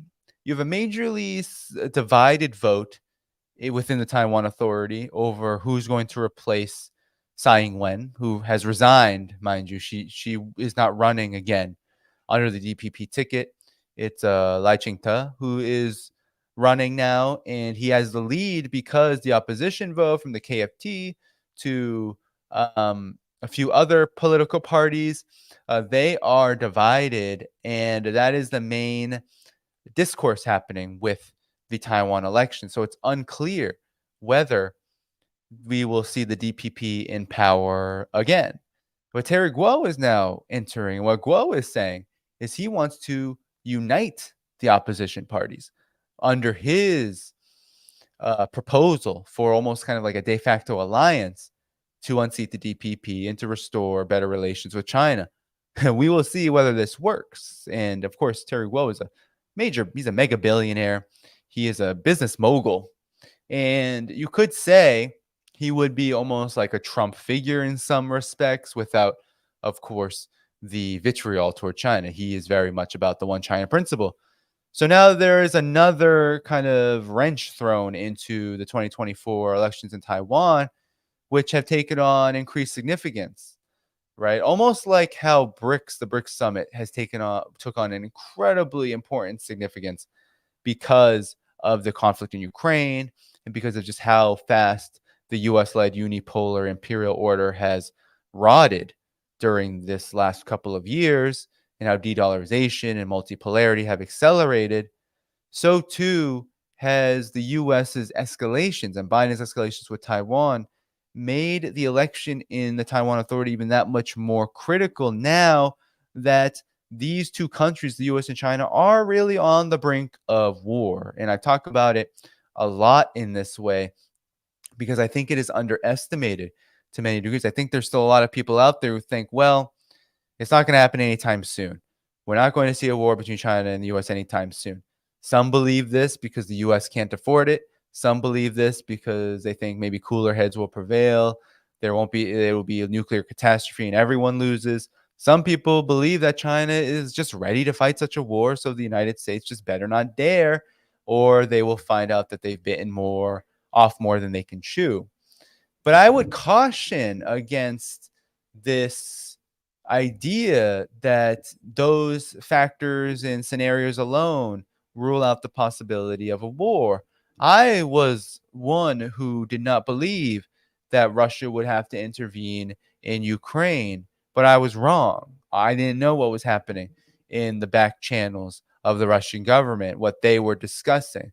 In fact, Russia had believed for quite a long time that it was time to intervene in the Donbass, to secure the republics, to defend them from the Ukrainian regime's shelling and constant bombardment of military provocation and interventionism from the coup onward in 2014. So I was wrong to underestimate. I wanted to believe that it wasn't going to happen. And believe me, I want to believe that there won't be a conflict by proxy or direct intervention over Taiwan. But at the same time, these times are very seismic in character, that they are incredibly difficult to predict because the instability of the empire, the neocon imperial project, the overall warfare state, the military regime, the unipolar order as a whole, US dominance in all spheres, it is more fragile than it's ever been. And its desperation is probably at an all-time high from at least this period of the post-Soviet era. So with desperation at an all-time high, with history being where it is right now, I think we need to understand that each and every provocation like this is actually increasing the likelihood of war in real time. And that the only thing really stopping war at this moment is China. And you could have made the same arguments about Russia. Russia was the one who went through with the Minsk Accords. Russia was the one who drafted real security guarantees. Russia was the one who had been asking for real legitimate talks year after year after year. Russia was the one that wanted to sign a peace agreement back in April of 2022, early April, late March. Russia was the one that was serious about diplomacy. China here has been the one that has called upon all parties to respect the one China principle that is recognized by international law, UN Resolution 2758. It's calling the United States to respect the 3 joint communiques outlining supposedly its respect for the one China principle, and of course to warn all other countries involved that indeed they have international commitments to this as well, and that separatism is a violation of China's sovereignty that will not be tolerated, and that the warning after warning after warning is not that there's a military intervention coming. It's that it would be a last resort to prevent Taiwan from becoming so-called independent. That Taiwan is thousands of years before Japanese colonialism and post 1971, when China was admitted to the United Nations, the People's Republic of China as the rightful government, that overall in totality has thousands of years as being part of China, as being identified as China culturally, as having a large indigenous population at one time that had interactions with China, with ancient China. So the idea that the United States has the right to dictate any of this uh, is in and of itself the root cause of the problem. It is what is driving conflict. And the more that it drives deeper and deeper and drills deeper and deeper into this end game, the more likely we are going to see a war. And China said it in that opinion article, in that editorial, that Global Times editorial. This is China's position, that it is driving the two sides into a military conflict each and every time that Taiwan and the US show that their military coordination is strengthening and increasing. And the Biden administration has been on a flurry, has been on an absolute rampage, even as it's caught in this quagmire in Ukraine. It still has the will, the interests, the drive, and ultimately the desire to pursue this reckless agenda. So we should also, if Joe Biden's addled neocon brain can muster up with, of course, his handlers, this pursuit of war with China over Taiwan, then we should understand that there is a legitimate strategic, if we can call it strategy, pursuit of such a scenario. And that means that it could happen, because if we underestimate it, like some of us did, myself included, during the Ukraine buildup, then we perhaps make the same mistake and the consequences could be even more severe. So the point is that training troops from Taiwan in the US is a major provocation. It's one that's not receiving any attention, but it is one that leads down a very slippery slope. And it doesn't matter if it maybe happened before, or whether US troop presence remains pretty limited in Taiwan. It doesn't matter. What matters is that there's tens of billions of US dollars worth in weapons going to Taiwan. And the US is making symbolic gesture after symbolic gesture, backed up by policy that violates the one China principle, which is China's red line.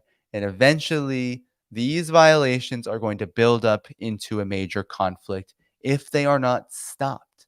So the point is to stop them. We have to stop them. We have to stop them, because the world cannot afford another major conflict like what happened in Ukraine, and like what will likely happen in Ukraine permanently or for the time being.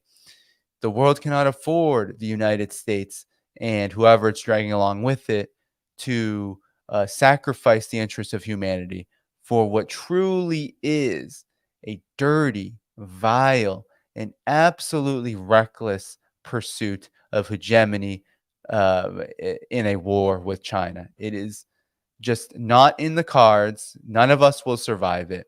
And that's why we must oppose it. That's why we need to cover this seriously, not as just, well, it happened and at least it's not Ukraine yet, or it happened, but look, there's all kinds of factors at play. No, we cannot underestimate not the stupidity, the recklessness, the impulsiveness, and also of the empire, of the United States' empire, and how that impulsiveness, recklessness, and impulsivity is rooted in real core interests. And that is China must be contained. China must be weakened.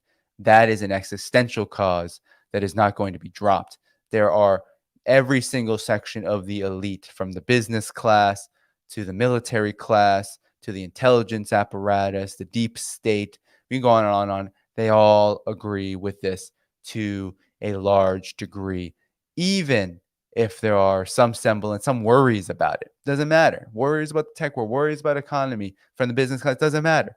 At the end of the day, they do not want to see China thrive because China does things differently, and China will never let the U.S. elite, the monopolists and the banks and the corporatists and the capitalists, never let them get everything that they want. And that is, in the final analysis, unacceptable.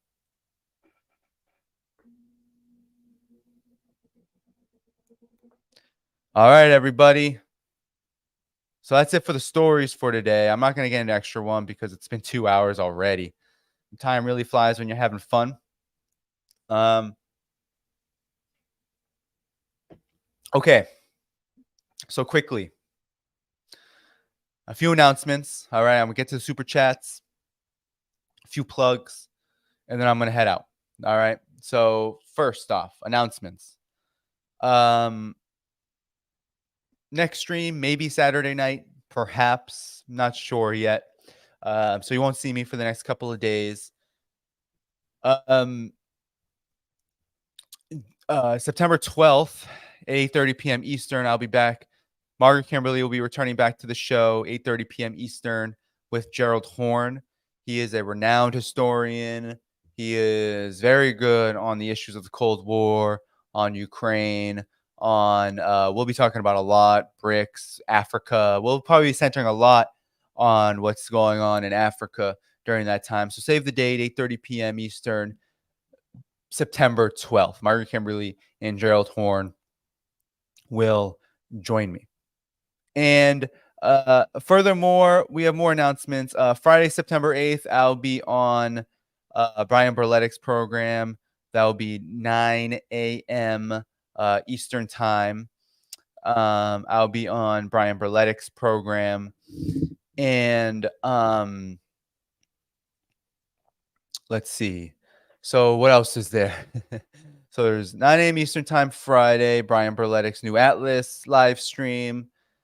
I'll also maybe Saturday streaming. I don't know yet. But if I don't stream Saturday, the 12th is definitely going to happen, September 12th.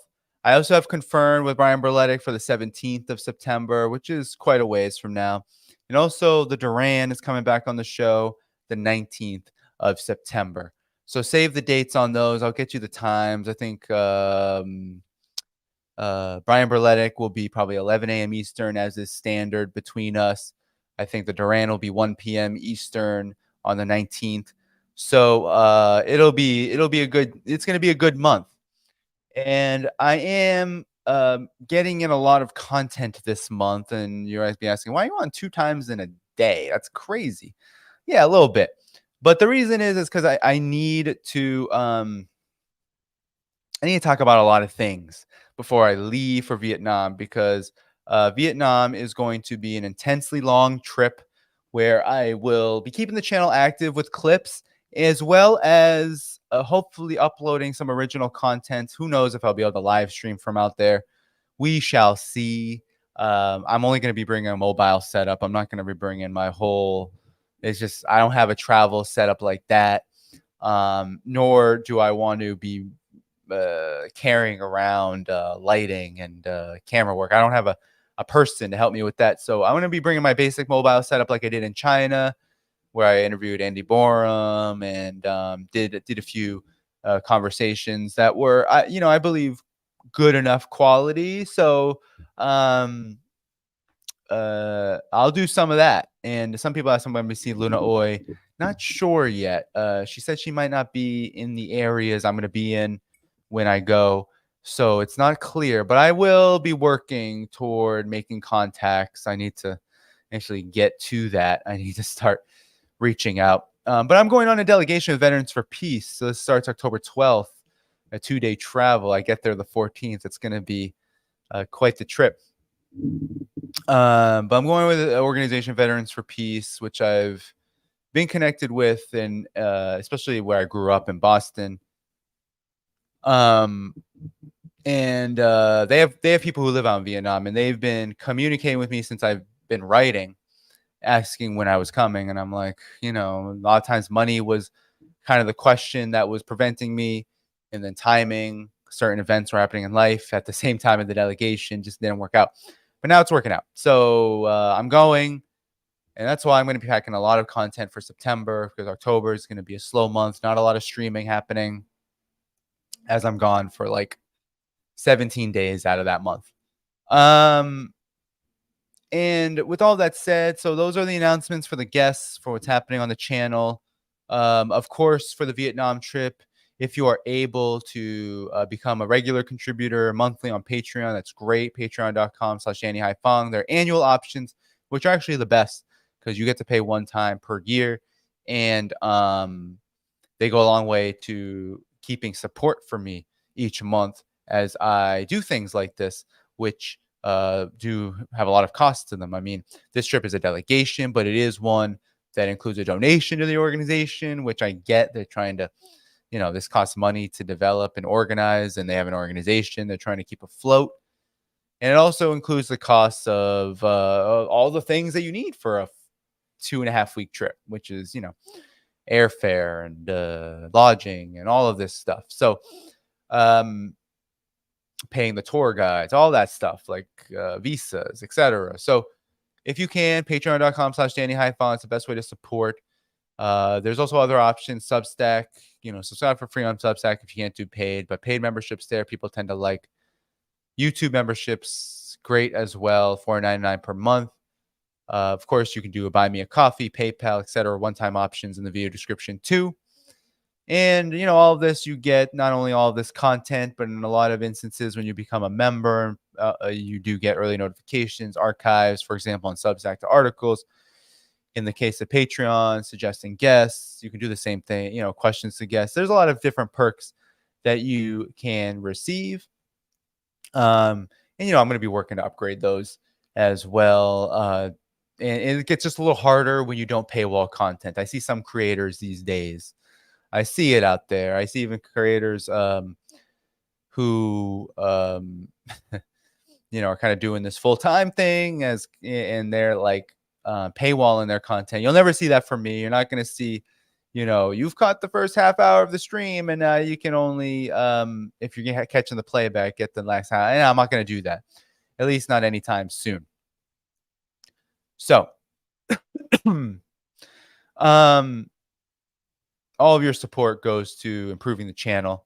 All of your support goes to upgrading the channel and to making it sustainable with the labor that it requires and the costs that it requires. So, with that said, those are the announcements. I feel like there was some one other thing I wanted to get to. Oh, super chat shout outs. And let me put okay, I'm gonna try to shout out the super chats now. We got some generous ones. Thank you so much, Stephen Bateman, for your super chat. Thank you, Maloon Kai, for your super chat as well. Bateman again, thank you so much. I appreciate your enthusiasm for Russia. So 72 Marsh Flower says, objective political theory emulates physics. Accretion and dispersion are key, but explore the derivation, etymology of the terms and see what they actually mean. Fighting double speak. Yeah, I mean, I think political theory too, like, I mean, this is the Marxist in me. I think political theory is a science. So if you look at reality exists. Of course, though, I think sometimes Marxists can become very vulgar and uh, uh, mechanistic and can look at like reality. Sorry, I'll get to yours next one. Oh, you have many comments. So let me actually finish all your comments before I spout off at the mouth. So you sent another one saying no one wants to publicly entertain that the U.S. backed Nazis in Germany to harm the USSR. This is true. That the U.S. backs Nazis in Ukraine harm today's Russia. This is also true. Many good comments. Thanks so much for the generous super chats. My late grandma, Mabel, could recall the Nazi rallies being held in Lodi, California, across the U.S. when she was a child, and Night at the Guard in YouTube. It's what the U.S. has been doing all along. And then Daniel R says, great and accurate information. Danny is number one. Daniel, you are too kind. Thank you so much for that generous super chat. And 72 Marshall Flower, wow, you made up so many good points. So first, yeah, political theory to me is a living science. And sometimes Marxists can become very mechanistic and just say, well, the environment determines everything, and people's minds and what they think, it doesn't really matter because what they're thinking is determined by their environment. And that's true in part. But I think that the connection between the two, how we think, how we behave, how we make decisions, yes, that is determined by the environment. So to speak, our material conditions are really what determines our social being. But then our social being then takes on a character that gives us the ability to interplay, to interconnect, to move along with these contradictions in our material reality to then help us make different kinds of decisions. So our ability to think, our ability as human beings, this is what we have maybe over some other species in nature. We have the ability to break the chains, so to speak, by sharpening contradictions, by becoming conscious, by understanding developments and phenomena. We have the ability to do that. And we have the ability to come together collectively, to organize, to unite along lines, along class lines, along lines. When we see oppression, when we experience oppression, we can unite with others going through similar things, and we can make it happen. We can make things happen. That's the difference. But at the same time, oftentimes it isn't talked like that. It's either we know what we know, and that's it, or it's talked about as, well, if this person thinks this, then they're the one, then they're dictating things, kind of coming from the head to reality. You might hear manifesting. A lot of kids say manifesting these days. I hate that term because while yes, you can feel good about yourself, you can do your best to make things better for yourself and for others, but oftentimes you're going to hit reality. And it's how we handle that contradiction. It's how we handle our pursuit of change, whether it's personally or politically, geopolitically. It's how we handle that. It's how we interplay and interconnect, and how we become conscious of that, study and then act, and act and then study. It's how we move along that contradiction, which ultimately makes the difference in the long run. And so also Marshflower 72 Marshflower 15. Yes, you were completely right. The United States did support fascism during World War II against the Soviet Union. It built it up, and then it wanted all of them to blow each other up, Europe and the Soviet Union. Intervened when it looked like, oh, if we don't, stand on the side against fascism, we're going to look really bad. Plus, it may actually not go well for us. So they entered, 400,000 troops or whatever were killed, and, pale in comparison to, not to diminish them, but paled in comparison to what the Soviets lost. But yeah, now it's doing the same thing, but by proxy this time. And it follows a long history, because even after World War II ended, the United States absorbed Operation Paperclip. It absorbed a lot of these fascists into its scientific, logistical research arsenal, and essentially normalized it. And you know what? These fascist rallies have roots. And, I'll just say one comment. I was watching Jimmy Dore's interview with Cornel West. Cornel West is a friend. I can, Jimmy Dore has supported my work, and I would consider him a friend too. And Cornel West is a friend as well. And it was so interesting watching them because it was a heated debate. It was so depressing, but at the same time, it felt like there were points both of them were making that we could agree upon. And if we just combine them together, then maybe we can, put forward in the vanguard what those elements are. And while not necessarily ignoring, or if we're very passionate on certain issues, not necessarily subordinating them and saying, we don't need it. But the way that we win is by uniting on common causes. And I think there are some fundamental disagreements between both of them that could actually, if they are allowed room to exist and to be, and to maybe there can be, even if it's not agreement, there can be an acceptance that this is just how it's going to be, and maybe we all need to change our behavior accordingly. For example, I think what Cornel West was trying to say was that this idea of white supremacy, and you can call it racism, you can call it prejudice, racial discrimination, whatever, is a systems level thing. It's not just who is racist, identity politics, this and that. No. But if you look at the system, you need to talk about the disparities. You do. You need to talk about it because it affects real people's lives. It's a class issue, right? If you're talking about mass incarceration, you got to acknowledge that there is a huge difference in how Black Americans are treated in that system versus everybody else, right? It's just how it is. You have to talk about this, or even policing, right? Who gets killed, right? You have to talk about the disparity there.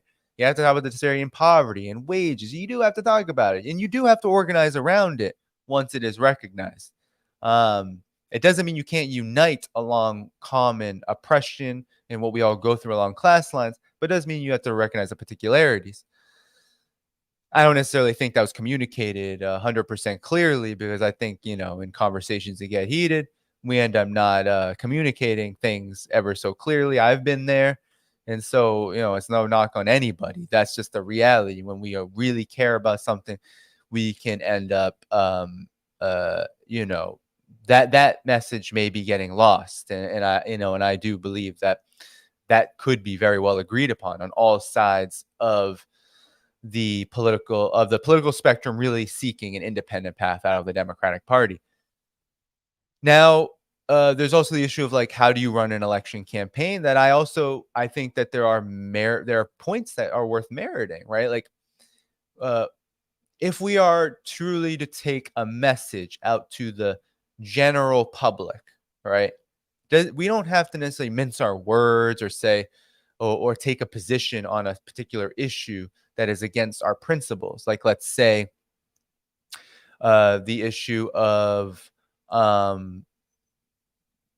whatever it is, like the fact that Black Americans in the United States are on the road to zero wealth, and that not only is a class issue, but also has to do with racial disparities dating back to the U.S.'s long history of enslavement and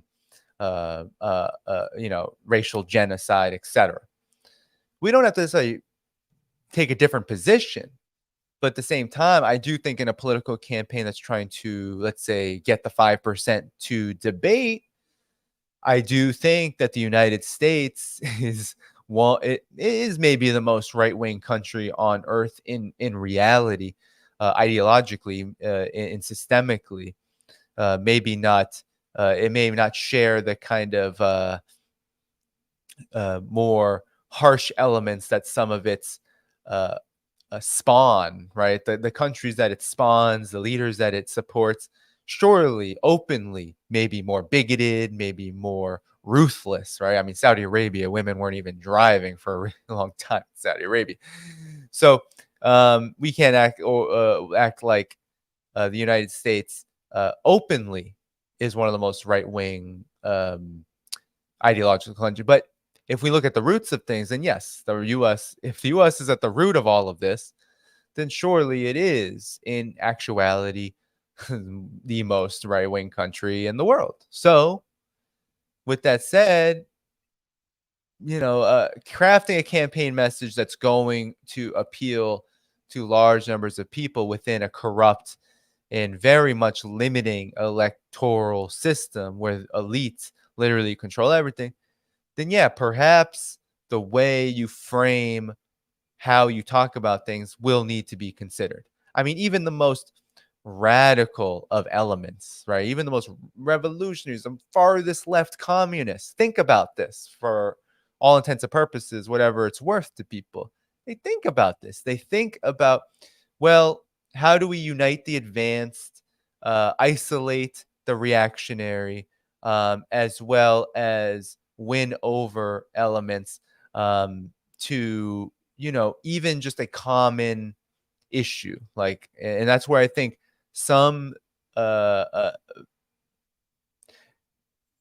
some things can start to look like antagonisms when in fact they're just contradictions that need to be worked out strategically, and we can still disagree on these things and not be at each other's throats and talk about how it's a failure already, or or someone is lifting up Trump or whatever. We can actually talk about how, yes, we need to unite around NATO, and yes, around like stopping NATO's endless wars. But yes, if Cornell West is also going to talk about, how policing has an inherently discriminatory feature along racial lines to it, then yes, then that can also be talked about, and that can be a position on a campaign that, regardless of what you think about whether that's going to be a winning issue or not,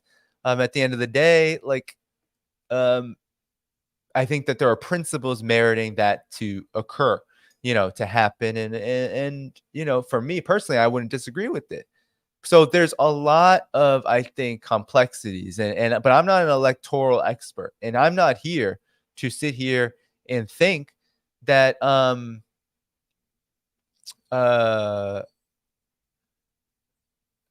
there's a reason why I don't talk about elections here on this program very often, and it's because, or if at all, it's because I do not see a path forward electorally. And even if I do agree with people who want to engage in that path, and I'm not going to, in Cornell West, the Green Party, I'm not going to oppose them, and surely I will support them, especially as their campaigns gain traction. I support third-party forces, especially ones that oppose war, oppose austerity, challenge the Democratic Party. I'll do that. I will do that. I'll support it. However, the reason why I don't make it a priority of mine is because I just don't see it strategically as being valuable right now. I do think political conditions are very difficult right now in the United States. And so what I've done, I said, well, what can I do to move the needle forward? And I think promoting and understanding a multipolarity of the changing world, of building up a truly robust and in-depth anti-war, anti-imperialist consciousness, to do that is something I can do that's positive and of service to people. While a lot of times the disappointment, the nihilism, the the seemingly just indestructible, at least it seems, force of the two-party duopoly ends up taking us down very dangerous paths, usually toward the Democratic Party, if it's anyone who has any principles. But also it takes us down other dangerous paths, and looking at everything in partisan terms, right? Emphasizing elections all the time because it's in the headlines. Looking at politicians as saviors. Even we can go more and more broad, right? It takes us down very dangerous paths. And so these are paths that I am not going to participate in leading others down. Doesn't mean I'm not going to cover the elections at all on my program. It's very likely that I will have to be doing that, especially on geopolitical grounds and on the grounds of imperialism and neocon foreign policy establishment. Um, um, you know, uh, terms and like and what they're planning on doing and what they're doing. There's going to be a huge need for that. But I think for me right now, what matters most is taking the positive, not positive like, ooh, feel good. No, no, no, no. But taking what will move us forward, what will make us stronger out of something like a Cornel West campaign or like any third party campaign. And, I've said about anything, like any opportunity, we should take it while seeking to minimize the impact of the contradictions that we may have amongst us, right? We may have a lot of contradictions amongst us. I mean, no one can agree on COVID. No one can, there's so many disagreements. And a lot of times they become ideological, even if there are facts driving them. They become very ideological and they end up creating really bad tastes in people's mouths. And, I think this is a very American thing. And so I'm here trying to set a different example on this channel. But at the same time, I do think that when there is conversations like what Jimmy Dore and Cornel West engaged in today, I do think that there are so many positive elements to that, even though Jimmy Dore felt hopeless. It didn't seem like Cornel West had the greatest time. But at the same time, they both said things that could, I think, on all sides of the aisle listening to it and wanting to choose a side, I think can be heard and hopefully hopefully it leads to something positive, even if there was a lot said in there that I'm sure a lot of people have disagreements with. But at the end of the day, I'm not here to have much faith in the political system in giving me the perfect candidate or giving, or even anyone in the media, anyone anywhere giving me the perfect, or me myself giving the perfect, most pure, most correct outline of anything. Like, I think we got to get out of that kind of thinking if we're really going to keep our heads in this struggle and to keep moving forward. So that's what I had to say about that. All right. So wow, it's 11:30 now. Wow. You got me going. I don't even know how I got on this topic. I was watching it before the show. That's probably what it was. A spirited conversation. I think, also I can't, I would be on here forever if I were to break it down point by point.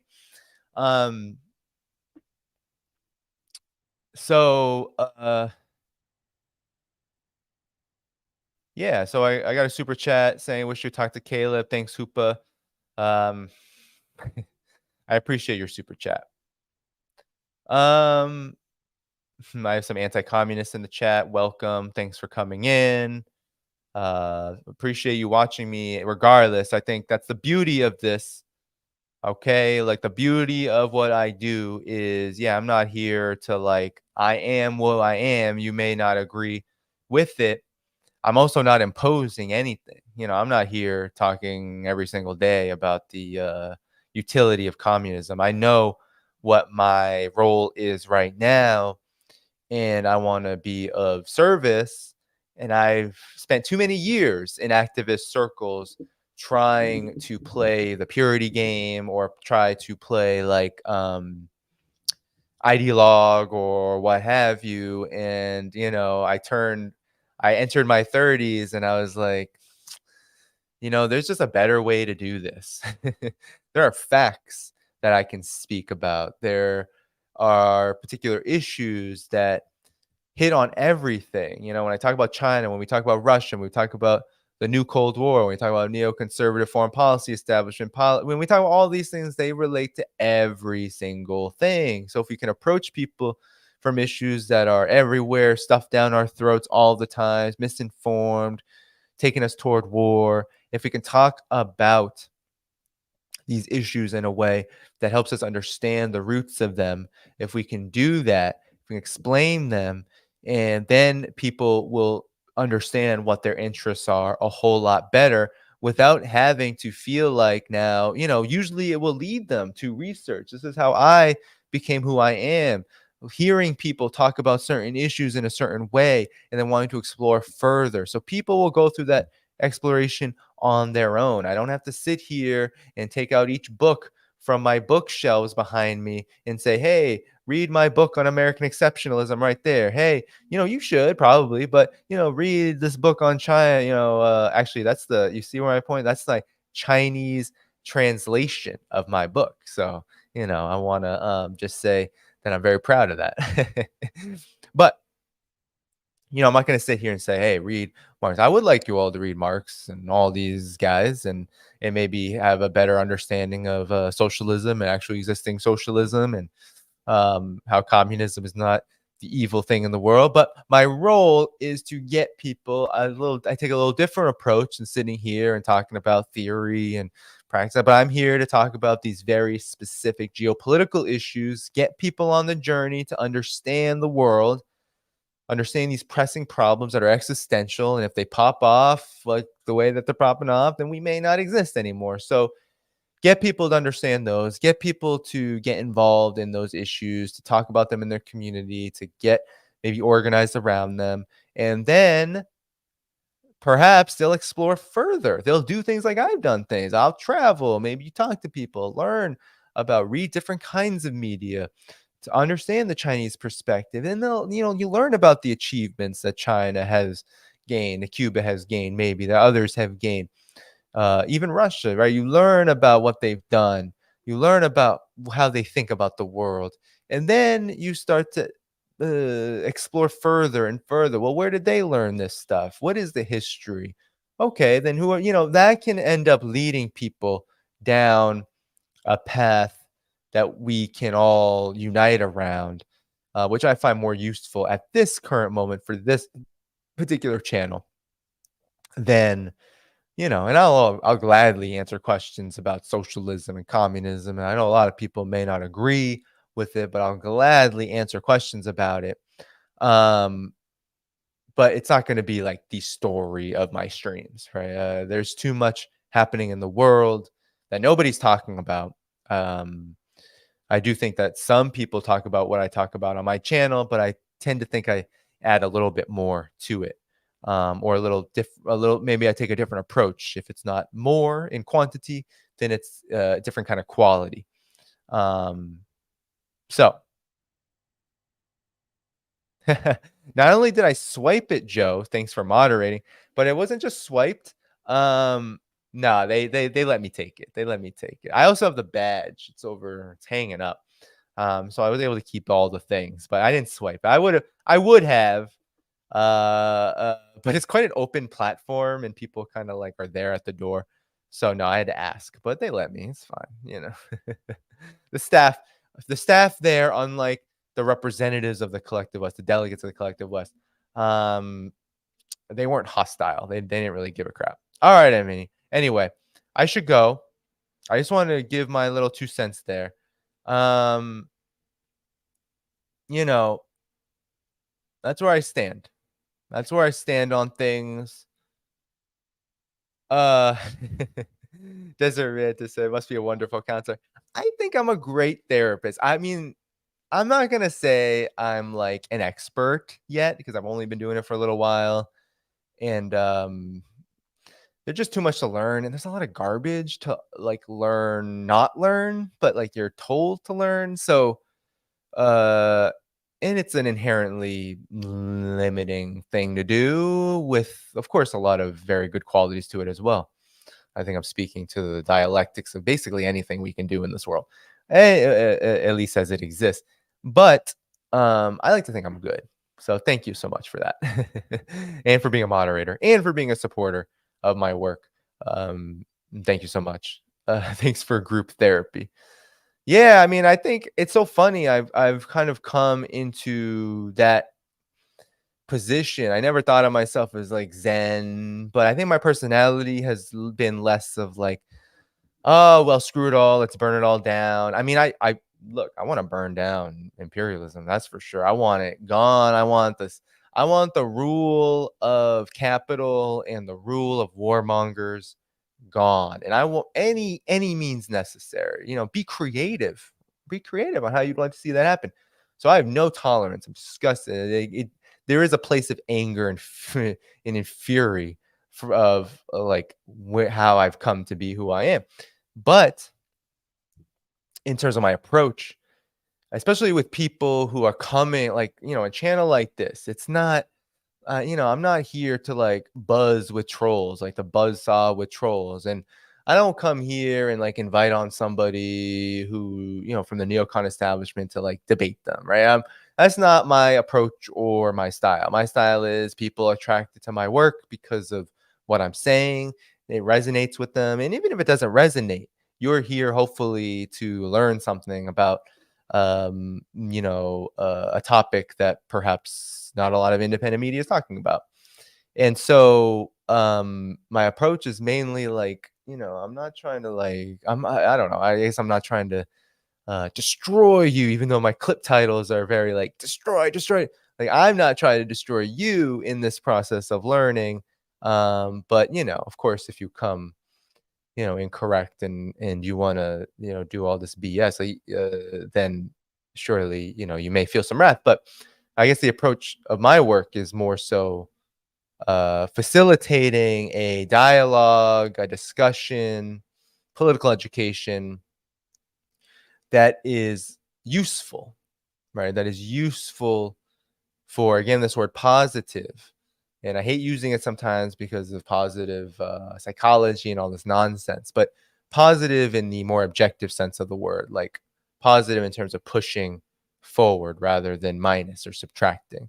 Not positive as like good or negative as in bad, but positive as hopefully it's adding something. It's adding quantity toward a qualitative change rather than a moral kind of judgment of like whether you know, I'm focusing on like negative problems and anger and all this versus you know, positive emotions like you know, happiness and all this nonsense. So I'm rambling. I've been on too long. People said Eugene keeps me real. That's right. That's right, Eugene. My dog does keep me real. People, thank you. Thanks for all the late. I love talking to those who stick around even when the stories are over. You know, it's amazing. With that said, everybody, I should go. All right. I should get to sleep. I also gotta get some clips ready for tomorrow before I do that. Someone keeps on saying, do I realize that Marxism and communism killed more people than any other political ideology? Well, that is just patently untrue. I mean, I would argue that the ideology of Western civilization, like this ideology of Western exceptionalism, is with American exceptionalism as its, I guess, youngest formulation of this, outgrowth of this, is I think has a much bigger body count. And I would also study this notion of all these people that have died under communism, right? It's like the Victims of Communism Foundation. They say that every German killed by Soviets, aka Nazis, was a victim of communism. So I think we need to really challenge this Cold War thinking. It's kind of basic stuff here, you know, from the so-called Holodomor, if I'm even saying that correct, famine to so many other stories, or like China under Mao, right? There's all these people, right? Millions of millions that are a great leap forward, and yet the population rose, and you know, the life expectancy rose, right? So there's some disparities here in the narrative, and usually it means massive exaggerations. It doesn't mean that no suffering has occurred under socialist regimes, but we have to also understand that under socialist regimes or country or governments, there's also a historical context to wrestle with. So in the case of China during the Great Leap Forward, you had widespread sanctions on China. You had massive underdevelopment from a century of humiliation. And you also had a very deep ideological campaign seeking to rid of those problems as fast as possible. And thus, you can make mistakes. And also, maybe, you might end up with a dry season that just absolutely decimates your crops, right? Like, these are things in a countryside, impoverished society that could very well lead to excess deaths. Do you call that murder? Or do you call that the reality of the situation that probably could be attributed more to less to the decisions of a socialist government, more to the overall world situation, which was deeply unfriendly to, let's say, New China, 1949, post 1949. So, things to think about. The same with the Soviet Union kulak collectivization. Could it be that the kulaks were actually pretty horrific landlord types? It could be that. And it could also be that the Soviet Union was so cut off from the world, right, that it had to consolidate its economy as fast as possible, and also to prepare for war, which was what was going on in the Soviet Union.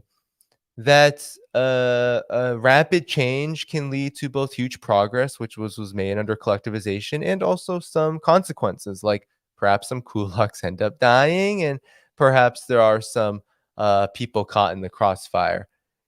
This is the historical reality that we live in.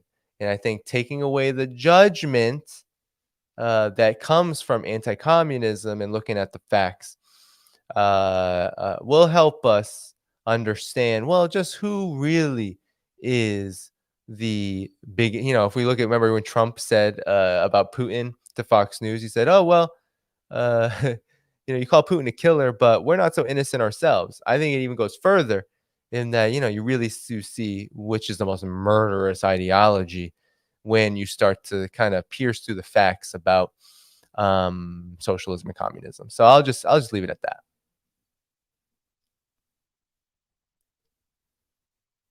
All right, everybody. Peace out. Remember, before you go, like the stream, hit the notifications bell, subscribe to the channel, support me on Patreon at patreon.com/DannyDhaiphong, Substack, PayPal, buy me a coffee, YouTube membership, all the whole deal. You have many options. Really appreciate all of it. Thanks for coming tonight, and I'll see you again soon. Take care and good night.